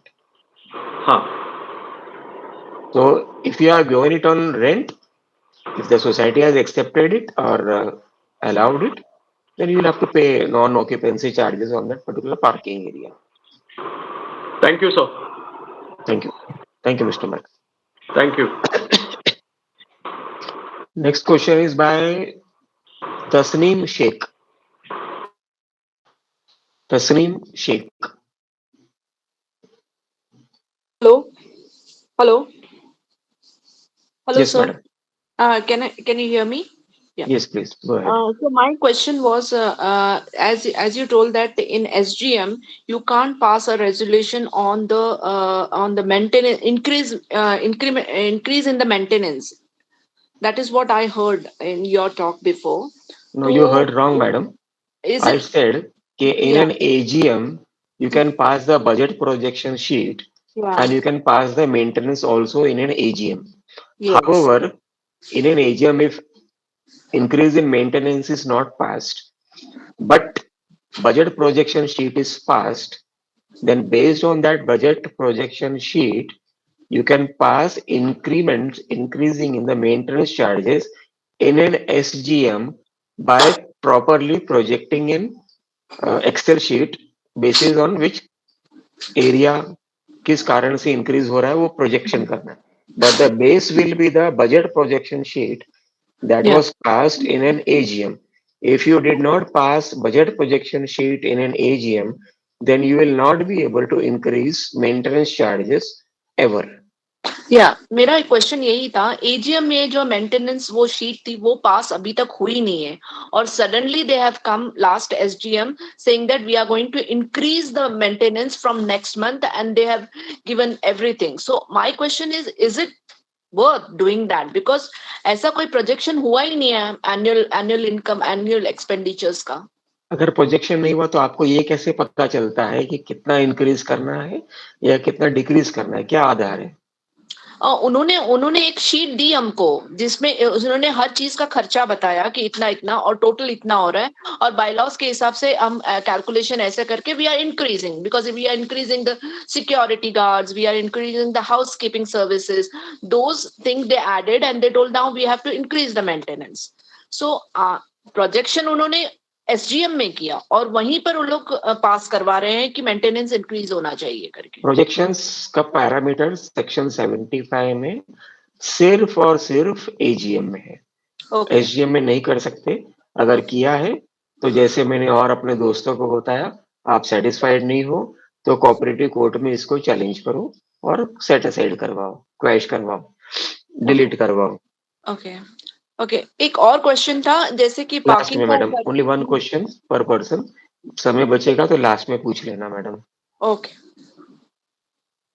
Mister Ramesh Kelkar please. Mister Ramesh Kelkar. नमस्कार sir. Namaskar, sir, as you are rightly said, one of the items in the AGM is getting the budget presentation in the AGM for the next year. Now, what has happened in our society a few years back, when this such budget was not presented for the next year in the AGM, I discussed with the managing committee to put up the budgets, but they were not agreeing. So I took up the matter with the deputy registrar. When the meeting was there in the deputy registrar office, the deputy registrar wrote a letter to me, सामोपचारादि प्रश्न छोड़वा. That is, आपका understanding से आप काम करो. What they started doing is, before March, at the end of March, before sending the demand note for the next year maintenance bill, they started taking the special AGM in the month of March, get that budget approved, and then dispatch the demand note for the next year. Now my question is, whether the next year means the current year, or for example now September 23, there will be a meeting for last year. So the budget should be presented for 23-24 or 24-25. जिस साल में आपका AGM होगा वो आपका on going financial year होता है. Do you agree to it? Yes, sir. Ongoing financial year is your next year. Okay. You cannot project a budget for 23-24 जो अभी तक आया ही नहीं है. That is what is called as budget projection. That is a projection, not a statement. It is not final. नहीं sir, समझा Mr. नहीं. Chakraborty, please mute your microphone. Mr. Chakraborty, please mute your microphone. Yes, sir. Sir सबको Please mute नमस्कार. microphone, Mr. Chakraborty. Sir switch on है, मेरी आवाज आ रही है? आप अपना माइक्रोफोन को म्यूट करिए. Okay, mister Kelkar please proceed. Sir मैं समझा नहीं आपका ये, क्योंकि मैं सोच रहा कि अभी ये सितंबर में 23 सितंबर 23 में मीटिंग होगा जिसमें बजट प्रेजेंट हो जाएगा. This way, let us put it this way.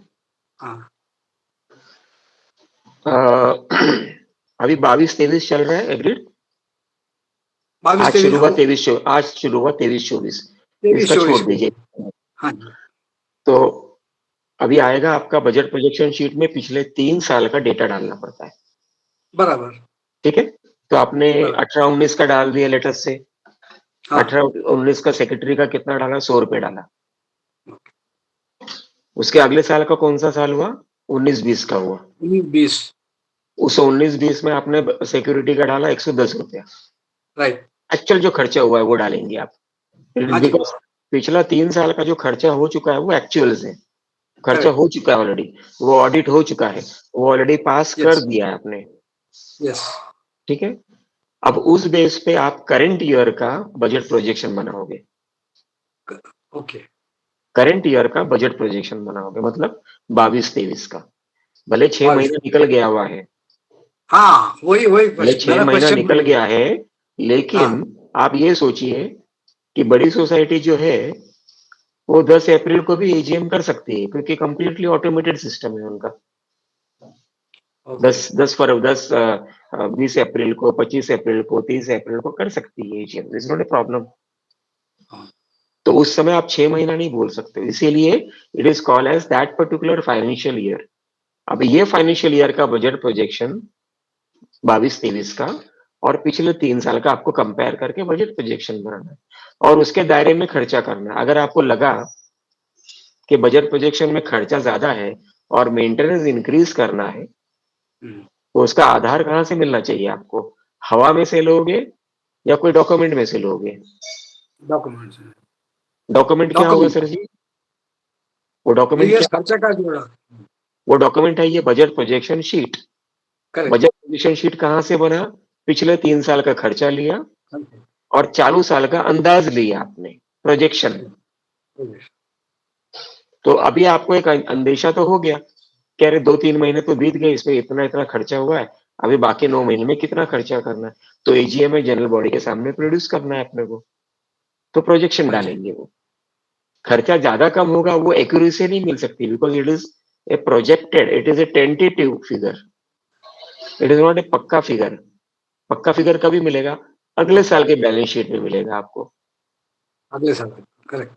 This is technical accounts वाली बात हो जाती है। आई एम खुद very weak in maths, I am myself very weak in accounts, but I can also claim कि major accounting personnel are also weak in this particular formula which I just mentioned it to you. Yes, आपकी बात एकदम मान गया sir. मैं प्रश्न मेरा ऐसा था कि ये 6 महीना खर्चा करने के बाद अप्रूवल लेना ये साल के बजट का, ये वेदर इट इज प्रॉपर। ये आप पहले का 6 महीने का खर्चा जो आपको मिल गया और आते 6 महीने का खर्चा लेना है आपको। प्रॉपर्टी टैक्स से बढ़ जाता है, बिजली का बिल बढ़ जाता है आपका, तो ये 6 महीने में आपको ये पता चलता है, 3 महीना 6 महीने में कि कितना बढ़ना है आपका वो खर्चा। Anyway, thank you, Mr. Kelfkar, for joining in. We will definitely do a separate webinar specifically only and only on budget projection and accounts.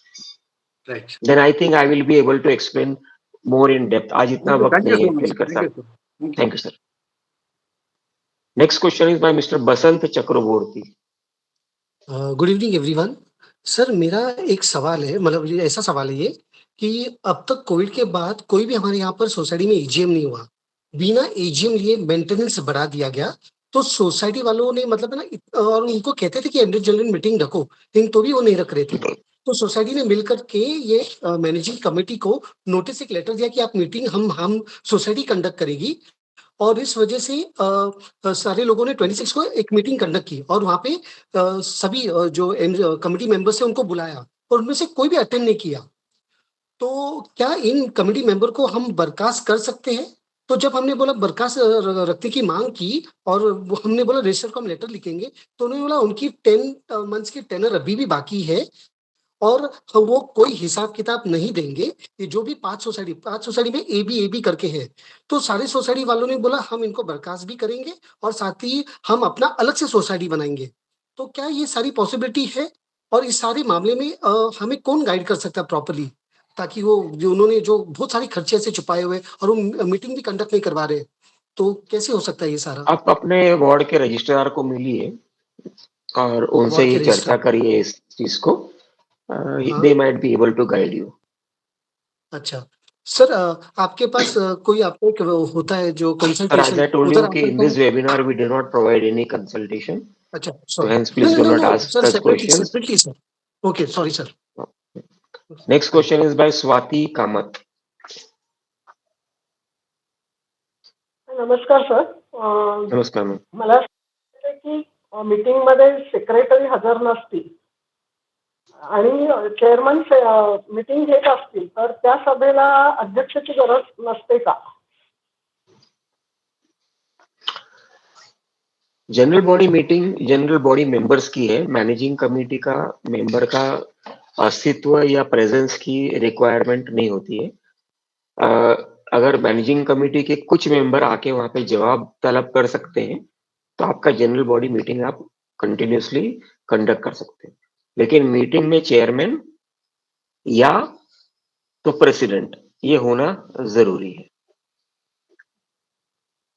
आणि मग अशी झालेली मीटिंगचा अर्थ काय राहतो? म्हणजे एजीएम मध्ये चेअरमननी मीटिंग कंडक्ट केली, अध्यक्ष नाही, तर या मीटिंग मध्ये जे काही ठराव पास होतील किंवा आणि काय जे काय असेल तर ठराव त्याचं पास जे काय? होतात ते मॅनेजिंग कमिटी, चेअरमॅन किंवा सेक्रेटरी किंवा प्रेसिडेंट नाही करत. ठराव पास करायचे अधिकार जनरल बॉडीला आहे आणि जे जनरल बॉडी ठराव पास केली ते फायनल आहे आणि सर्वाला बाइंडिंग आहे.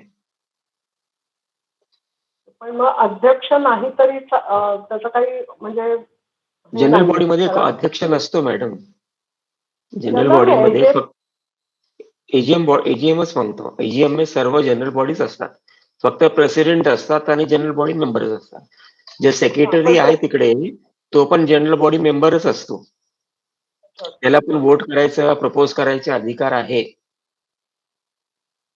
चेअरमननी कंडक्ट केली, सेक्रेटरी नाही आणि प्रेसिडेंट नाही जनरल बॉडीचा. जनरल बॉडीला प्रेसिडेंट नेमलेलाच नाही. चेअरमॅन आहे तोच प्रेसिडेंट होतो मग. आणि तोच मीटिंग कंडक्ट करू शकतो. Yes yes. ओके, ठीक. Thank you. Next question is by mister Bhagwat Shinde. Mister Bhagwat Shinde. Sir नमस्कार. नमस्कार. सर आम्ही आपल्या एजीएम झाले, एजीएम मध्ये सोलर आहे, सोलर बसवायचा निर्णय झाला होता आपला. तर त्यात असं ठरलं होतं की बाबा आपण कोटेशन मागवायचे आणि आपण ते कोटेशन मागवल्यानंतर एजीएम मध्ये आपण ते डिसाईड करू शकतो का कुठलं कोटेशन फायनल करायचं आणि कोणाला द्यायचं असं काही? आपकी आवाज क्रैकल हो रही, मुझे आधा सुनाई दिया आधा नहीं दिया. आप एडजस्ट करिए आपका सिस्टम को. सर येतोय आवाज सर? हो, स्लो बोला आणि स्पष्ट बोला साहेब.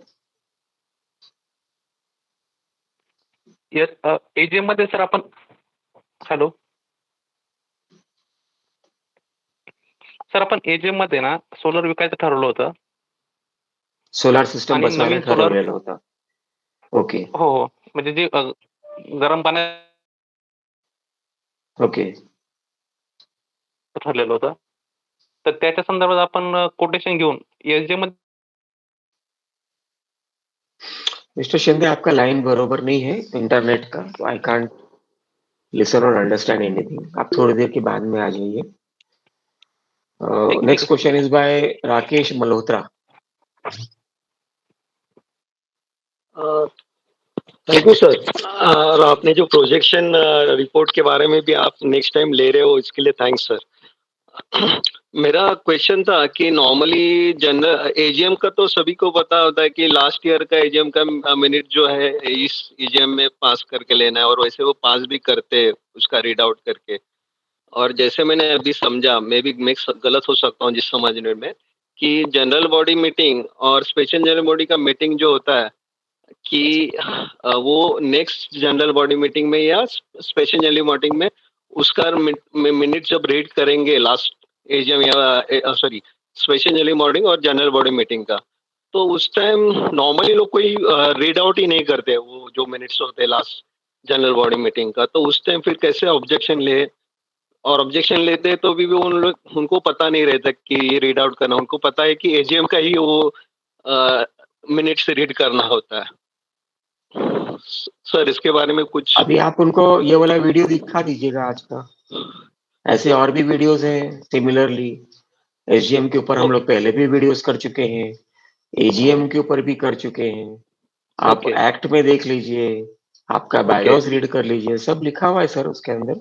अब जिसको करना ही नहीं है, जिद भी नहीं करना है तो बात अलग है.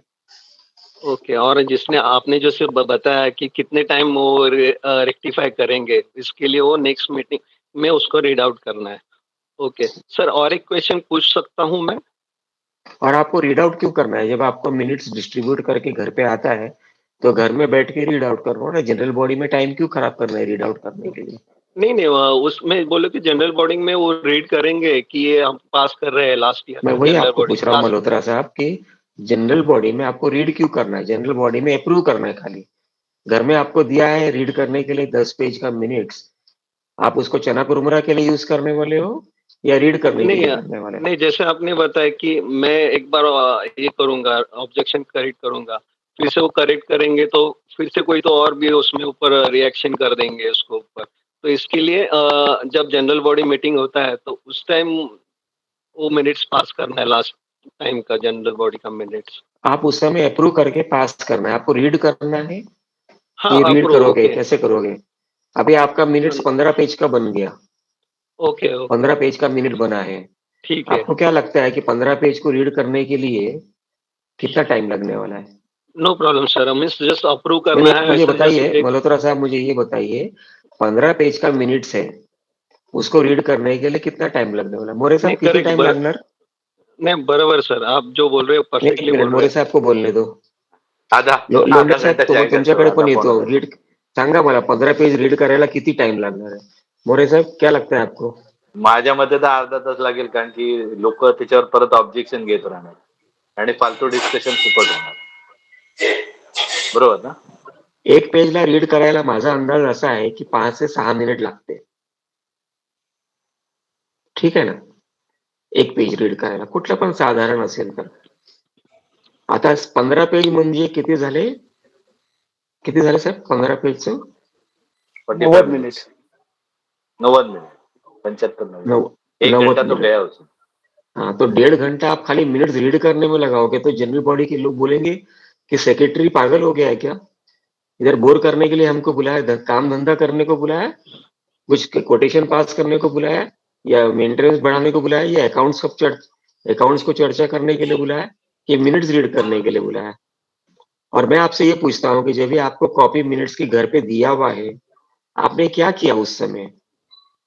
आपने नहीं रीड ठीक किया? है सर, नहीं रीड किया, और मुझे अभी जैसे आपने बताया कि आप ऑब्जेक्शन मत क्रिएट करना अभी, जब जनरल उन्हें वो अप्रूव के लिए जब आएगा तो जस्ट जो मुझे पॉइंट है, एक में 10 पॉइंट में से एक में मुझे इश्यू लग रहा है, तो उनको बताना है कि ये मुझे इश्यू है, आप इसके बारे में डिस्कस करो. तो मल्होत्रा साहब आप जनरल बॉडी कंफर्म करते हैं कि जनरल बॉडी में मिनट्स रीड करने का क्या मतलब निकलने वाला है? आप नहीं करेक्ट, वो तो ये नहीं करना है, बराबर है. अच्छा, दूसरा आप क्या ये सोचते हो कि 5-5 मेंबर करके 5 बार अलग-अलग लोगों ने ड्राफ्ट को चेंज करने के लिए आपको दिया, तो आप नहीं ड्राफ्ट वो को भी चेंज बराबर. करोगे एज ए सेक्रेटरी बन के? मल्होत्रा नहीं साहब नहीं फ्री हो गए आज के दिन पे, अभी क्या करने वाले हो आप? नहीं, वो भी बराबर नहीं है कि मैंने एक बार मल्होत्रा साहब ने एक ऑब्जेक्शन रेज किया और बाद में फिर से सेकंड इसमें कोई और भी ऑब्जेक्शन रेज करेंगे उस मिनट्स का, तो वो भी बराबर नहीं है. ठीक है, आपका प्रश्न हो गया शायद. मैं लोंढे साहब को इनवाइट करता हूँ कुछ कमेंट करने के लिए. सर मैं इसके ऊपर एक बोलना चाहता हूँ. जब भी जनरल बॉडी मीटिंग होती है, मीटिंग होने के बाद मेरे नॉलेज से मैंने जितना तक पढ़ा है, तो 15 दिनों में कमिटी ने मिनट्स ऑफ मीटिंग सर्कुलेट करना चाहिए, और उसके बाद जो भी लोगों के ऑब्जेक्शन हो गए उन्होंने रिटर्न में कमिटी को देने चाहिए. रिटर्न में ऑब्जेक्शन देने के बाद 3 महीने के अंदर कमिटी ने उसके ऊपर जो भी रेक्टिफिकेशन वगैरह वो करके नेक्स्ट ईयर की जो एजीएम रहेगी उसमें वो बताना चाहिए. ये कई कभी कभी कमिटी भी गलत जो डिसीजन पास नहीं हुए वो भी पास दिखा के फ्रॉड करती है, सभासदों को गुमराह करती है. जो रेजोल्यूशन पास नहीं है, कभी कभी कोई प्रपोजर सेकंडर नहीं रहता है, उसका भी नाम डाल के वो भी फ्रॉड करती है. तो जब ऐसे मैटर जब कोर्ट में जाते हैं तो प्रपोजर और सेकंडर जो रहते हैं उनका भी कहीं साइन नहीं रहता है, वो भी मुकर जाते हैं. हमने तो कोई प्रपोजर और हम सेकंडर भी नहीं रहते.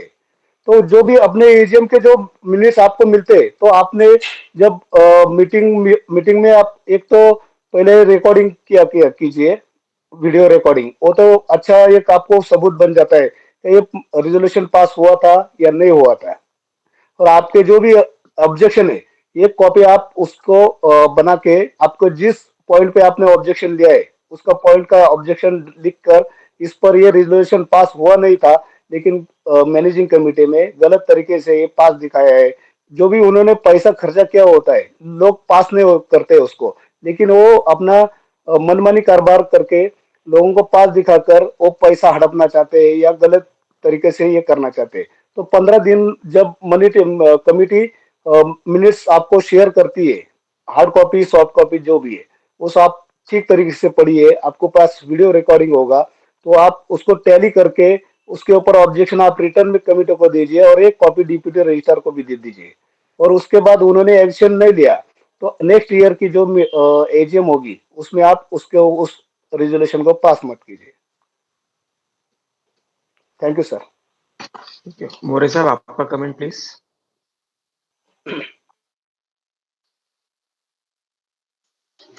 अनम्यूट करिए ना सर आपको। मोरे साहब please unmute yourself.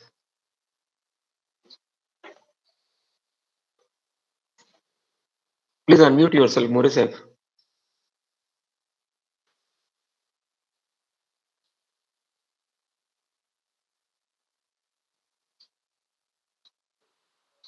Yes sir, उन्होंने जो बोला वो सही है कि minutes.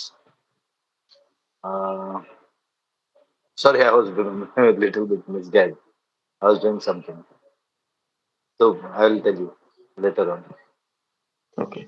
You can continue, sir. Anybody has any comment on this particular issue? कि मिनट बांटा, फिर वापस ड्राफ्ट आया, फिर 25 लोगों ने चेंज का अर्जी दिया, फिर दूसरे 2 लोगों ने दिया, फिर 1 लोगों ने दिया, फिर मैनेजिंग कमेटी ने उसको चेंज, कितनी बार चेंज करना चाहिए, कैसे करना चाहिए उस चीज को? कोई है? सर इसके बारे में मेरा खुद का मेरा खुद का एक्सपीरियंस है सर, कि मैंने जनरल बॉडी में हमने ड्राफ्ट मिनट्स बना के भेजे थे, तो हमारे एक्स कमेटी मेंबर उन्होंने उसमें कुछ सजेशन दिया था कि रोड डेवलपमेंट इसके लिए 50 लाख निकालो, जो हमने वो मिनट्स में लिख दिए कि भैया ये बोला गया है, अभी फिक्स नहीं है। तो वो दोनों के चेयरमैन और सेक्रेटरी सोसाइटी में नहीं रहते थे, उन्होंने अपना फ्लैट रेंट पे दे दिया।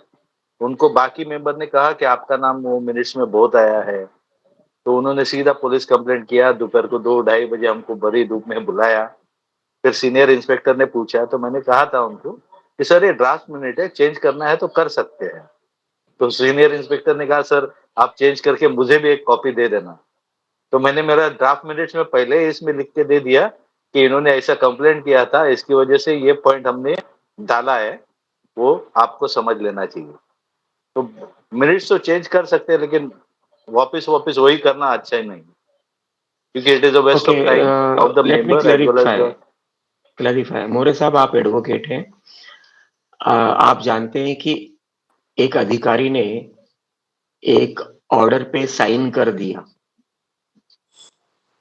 है ना, तो वो ऑर्डर दोबारा चेंज नहीं हो सकता है।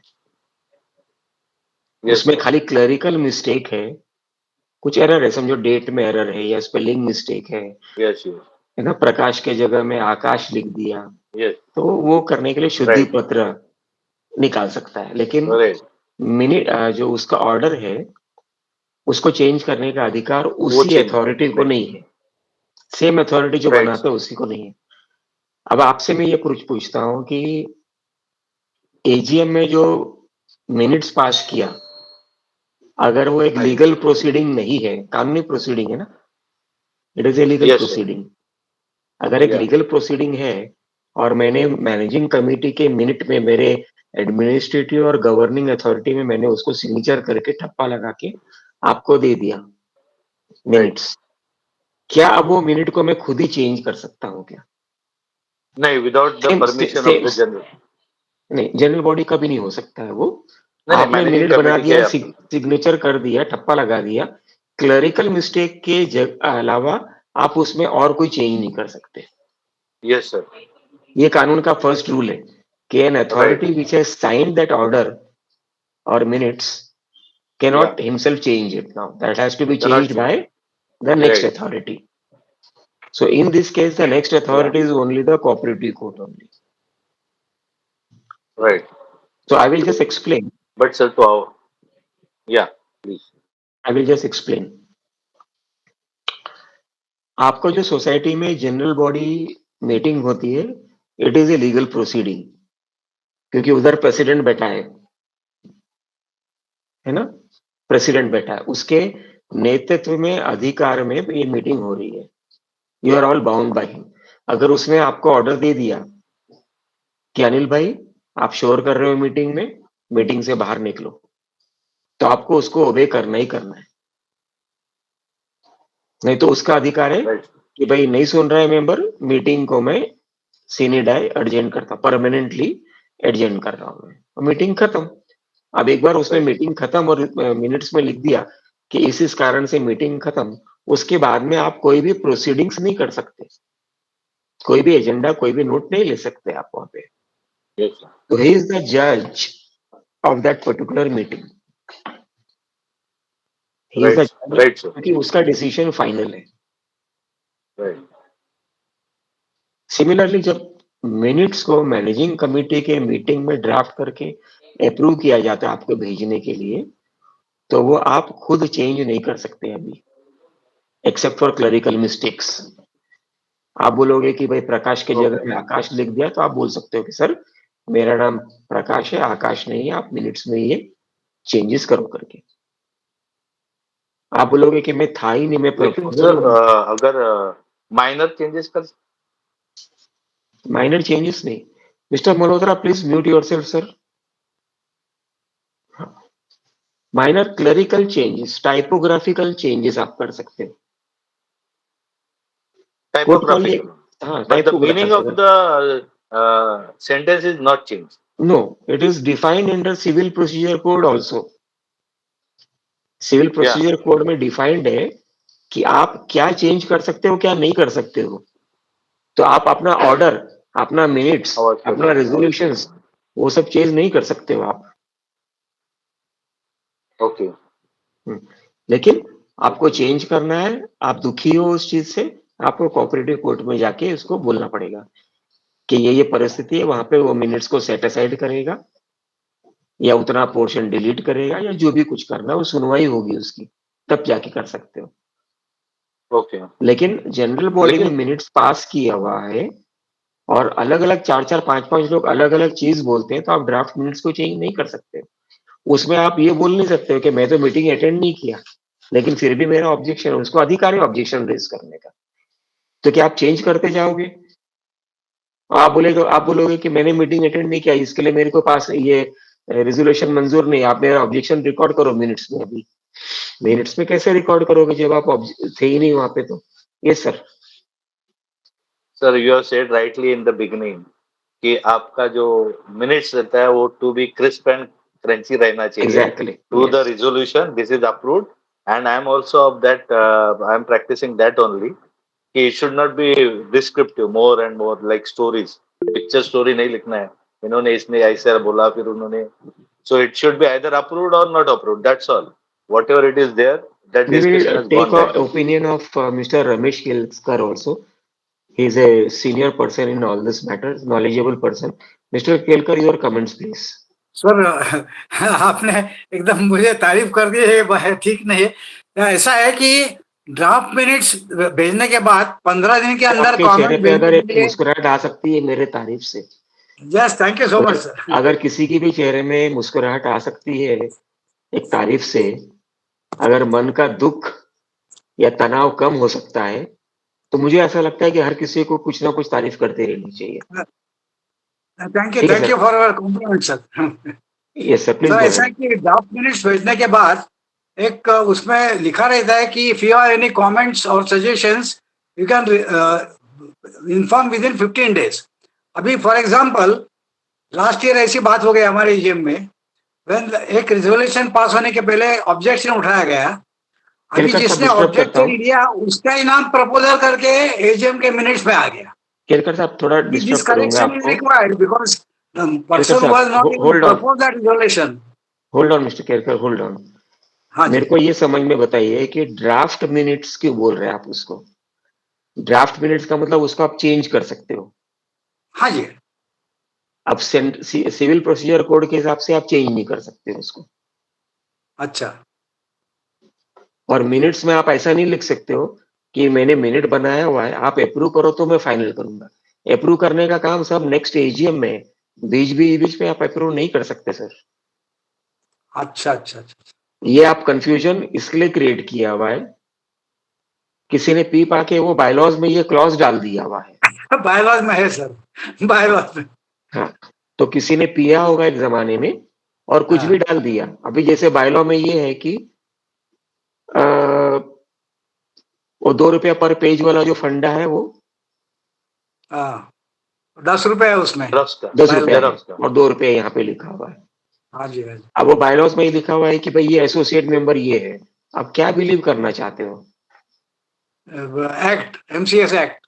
हाँ, तो सिविल प्रोसीजर कोड में लिखा है कि आपने एक बार जो मिनट से ऑर्डर साइन कर दिया, सिक्का लगा ओके, दिया, अब आपके पास अधिकार नहीं है उसको चेंज करने का। ओके, हम्म, या तो आप अप्रूव करो, डिसअप्रूव करो, या तो कोर्ट के पास जाओ। that means a lot of members are misguided because of whatever is mentioned in the bylaws. What do you think? Why there is scores and scores of disputes floating Yes, around yes. in the cooperative department? आपको क्या लगता है क्यों हो रहा है ये चीजें? और मुझे क्या जरूरत पड़ी है यहाँ पे वेबिनार करने की और मेरा छोटा मोटा नॉलेज आपके साथ में शेयर करने की? No, sir, very grateful to you, sir, because lot of things which are mentioned in the bylaws, when you explain to us, we go and check the MCS Act. For example, now there is a assumption that only 25% of excess of income can be transferred to reserve fund, while Act says 66 clearly says at least 25%. That means you can even above 25% you can transfer. That's what I learned from you. Kelkar साहब, मैं आपको भाई एक चीज बताता हूँ। एक architect के ऑफिस में जाओगे ना तो वो आपको एक मॉडल दिखाता है बिल्डिंग का। हाँ जी, वो बिल्डिंग का मॉडल है या एक्चुअली बिल्डिंग है? क्या कहते हैं केलकर साहब आप? हम तो मॉडल ही समझेंगे उसको। मॉडल में रहने जाओगे सर जी आप? डेफिनेटली नॉट, जा ही नहीं सकते। ये बायलॉज जो आपको दिया डिपार्टमेंट ने छापा या अलग अलग लोग छाप छाप के पैसा बटोर रहे हैं, वो एक मॉडल बायलॉज लिखा है ना सर उसके ऊपर, मॉडल ये बायलॉज। मॉडल बायलॉज है, यस यस, आपको उसको संशोधन करना चाहिए ना, लेकिन उस पे एब्सोल्युटली एब्सोल्युटली। वो कुछ भी बकवासबाजी लिख कर देगा, आप उसको एक्सेप्ट कर रहे हो। कैसे गलत, कैसे ठीक हो सकता है वो? आपका काम है कि वो गाइडलाइन वाला बायलॉज है, उसको लो, उसको अमेंड करो अपने हिसाब से। आर्किटेक्ट ने आपको एक बिल्डिंग का मॉडल दिखाया, आपने फ्लैट लिया उस बिल्डिंग में, अंदर जाके आप अपने हिसाब से चेंजेस करोगे या जो दिया वैसे ही रहोगे आप उसके अंदर? चेंजेस तो करेंगे, सही बात। Exactly, very similarly same formula nice, applies for this bylaws also sir. Wonderful corollary you are given, very convincing, very convincing, very convincing. आपको कोई खाने पीने की एलर्जी है, होटल में जाते हो, वडापाव मध्ये हे नको टाका साहेब, मला ह्याच्याशी एलर्जी आहे, का तुम्ही मला माझ्याप्रमाणे वडापाव बनवू शकता का? येस और नो? तो बोले नाही बनवू शकता, तो मी सांगणार get lost, I will go to somebody else. तो बोलेल हो साहेब, मी तुमच्याप्रमाणे जेवण तुम्हाला बनवून देऊ शकतो. तर तुम्ही तिकडे बसणार की तुम्ही ते संस्थामध्ये जाणार, साहेब बोलणार तुम्ही बायलॉज दिलेलं होतं मला, हे मी अडॉप्ट केलं आणि हे सर्व डिफिकल्ट झालं. तर तो काय म्हणेल माहिती आहे तुम्हाला? अरे साहेब, मी 100 रुपयामध्ये तुम्हाला बायलॉज दिलेला होता, तुम्हाला फक्त आयडियासाठी. तुम्ही संशोधन करा ना त्याच्यात. तुमचे किती मेंबर आहे कसं काय मला माहित पडणार? तुमच्याकडे लिफ्ट आहे की नाही, पण लिफ्ट चार्जेस लिहिलेला आहे. तुमच्या 2 माळ्याची बिल्डिंग आहे, लिफ्ट नाहीये, पण लिफ्ट चार्जेस कशाला लिहिलेला आहे तुम्ही बायलॉ नंबर 65 मध्ये? का लिहिलेला आहे? तुम्हाला ते डिलीट करायला नको होतं साहेब? बरोबर, काहीच पण करायचं, काही पण करायचं, कसं चालतंय साहेब? It is, you have to change the bylaws according to that your is why needs. there is a rule 12 read with bylaw, read with section 13 which prescribes changing the bylaws. पर हम यहाँ पे क्या कर रहे हैं, एक दूसरे को कंफ्यूजन करने में लगे हुए हैं. वो रजिस्ट्रार के पास में जाएंगे तो वो आपको और दूसरा खिचड़ी पकाएगा, वो आधा अधूरा कंसल्टेंट के पास में जाएंगे तो वो और आपको खिचड़ी पकाएगा। लेकिन उसको खिचड़ी पकाने दे क्यों रहे हो? आपको खिचड़ी बनाना आता है, आप बनाइए ना अपनी खुद की खिचड़ी। करेक्ट। आप दूसरे की खिचड़ी लाके क्यों खाना है? आपको साउथ इंडियन की खिचड़ी लाके दिया तो केलकर सब खा पाएंगे क्या? आप मेरे को ये बताइए। उसमें आधा लीटर पानी होता है और आधा लीटर चावल होता है, चलेगा क्या आपको कोई वैसा वाला?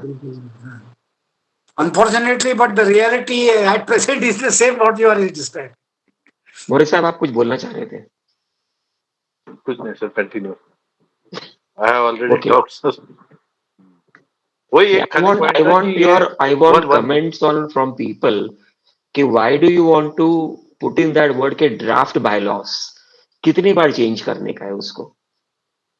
मैं बोलता हूँ कि मैं आदमी को सेटअप करता हूँ, दो आदमी हर महीने और हर दिन कमेंट करेगा, साहब ये चेंज करो, दूसरा बोलेगा ये चेंज करो, तीसरा बोलेगा ये चेंज करो। आप मैनेजिंग कमेटी हो, आप सेक्रेटरी हो, आप क्या करने वाले हो? आप क्या करोगे मालूम है?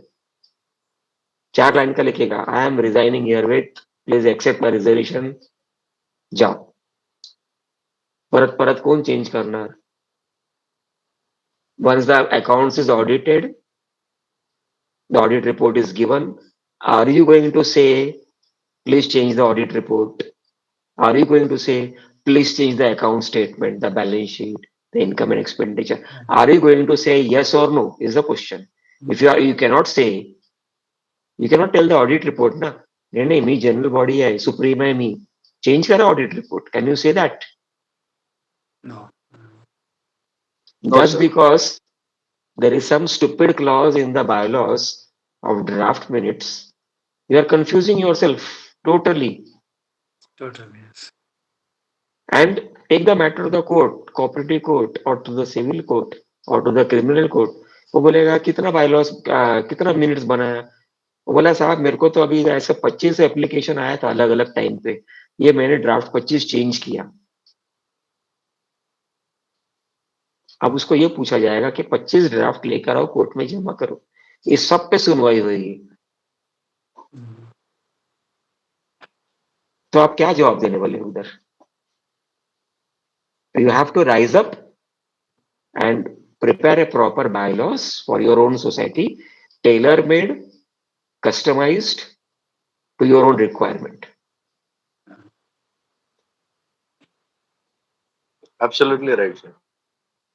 आप एक्ट में बदली नहीं कर सकते हो क्योंकि वो हमारे जनप्रतिनिधि जो है वो बनाते हैं उधर।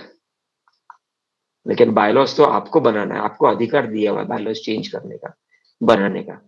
एक्ट को चेंज करने का अधिकार नहीं दिया आपको, रूल्स को चेंज करने का भी अधिकार नहीं दिया हुआ है। सर्कुलर है, डायरेक्टिव्स है, इसको आप परिपत्रक वगैरह बोलते हैं, वो चेंज करने का आपको अधिकार नहीं दिया हुआ है। लेकिन बायलॉस चेंज करने का अधिकार दिया तो आपके खुद के हिसाब से आप करो ना। आपको जितना नमक चाहिए खिचड़ी में उतना ही डालो ना। आप ऐसे थोड़ी ना बोलेंगे सब बायलॉज में 4 चम्मच लेकर तो 4 चम्मच डालो, जबरदस्ती खा के लेते हैं अपन। व्हाट डू यू से mister Kelkar? Yeah, absolutely, sir. Very, very true. Mr. Swati, you want to comment on this particular subject? We are not taking any further This questions. is an eye-opener, but unfortunately, the implementation becomes extremely difficult. Extremely difficult. Shailendra I ji, have आपको tried कुछ it in बोलना my है क्या society, Marathi but I से? have failed miserably because every only for this we cannot go to the court and fight with remaining members. जो चल रहा है शैलेंद्र, मिस्टर शैलेंद्र, यस आप प्लीज आपका ऑडियो स्विच ऑन करिए, वीडियो जी। We are not taking any new questions. अभी जो विषय चल रहा है उस पर चर्चा करना है तो आप करिए। So notice of AGM or SGM to be delivered to members or not? अगर आप मेंबर को डिलीवर नहीं करोगे तो मेंबर आएगा कैसे मीटिंग पे? So can it be delivered on social media? But you are delivering actually, isn't it? In some way or the Or other, hard copy, soft copy, media, but you are actually delivering the notice, isn't it? yeah. So hard copy is necessary to be delivered. That will depend on the resolution of your society, what Okay. media people have accepted it. Thank you. Thank you. Okay, so we will conclude our today's webinar. Thank you, Mr. More, especially, and Thank you, thank you, sir. Mr. Kelkar, also specially Thank you, for Kelkar sir. all your Thank you very feedback. much. Thank you.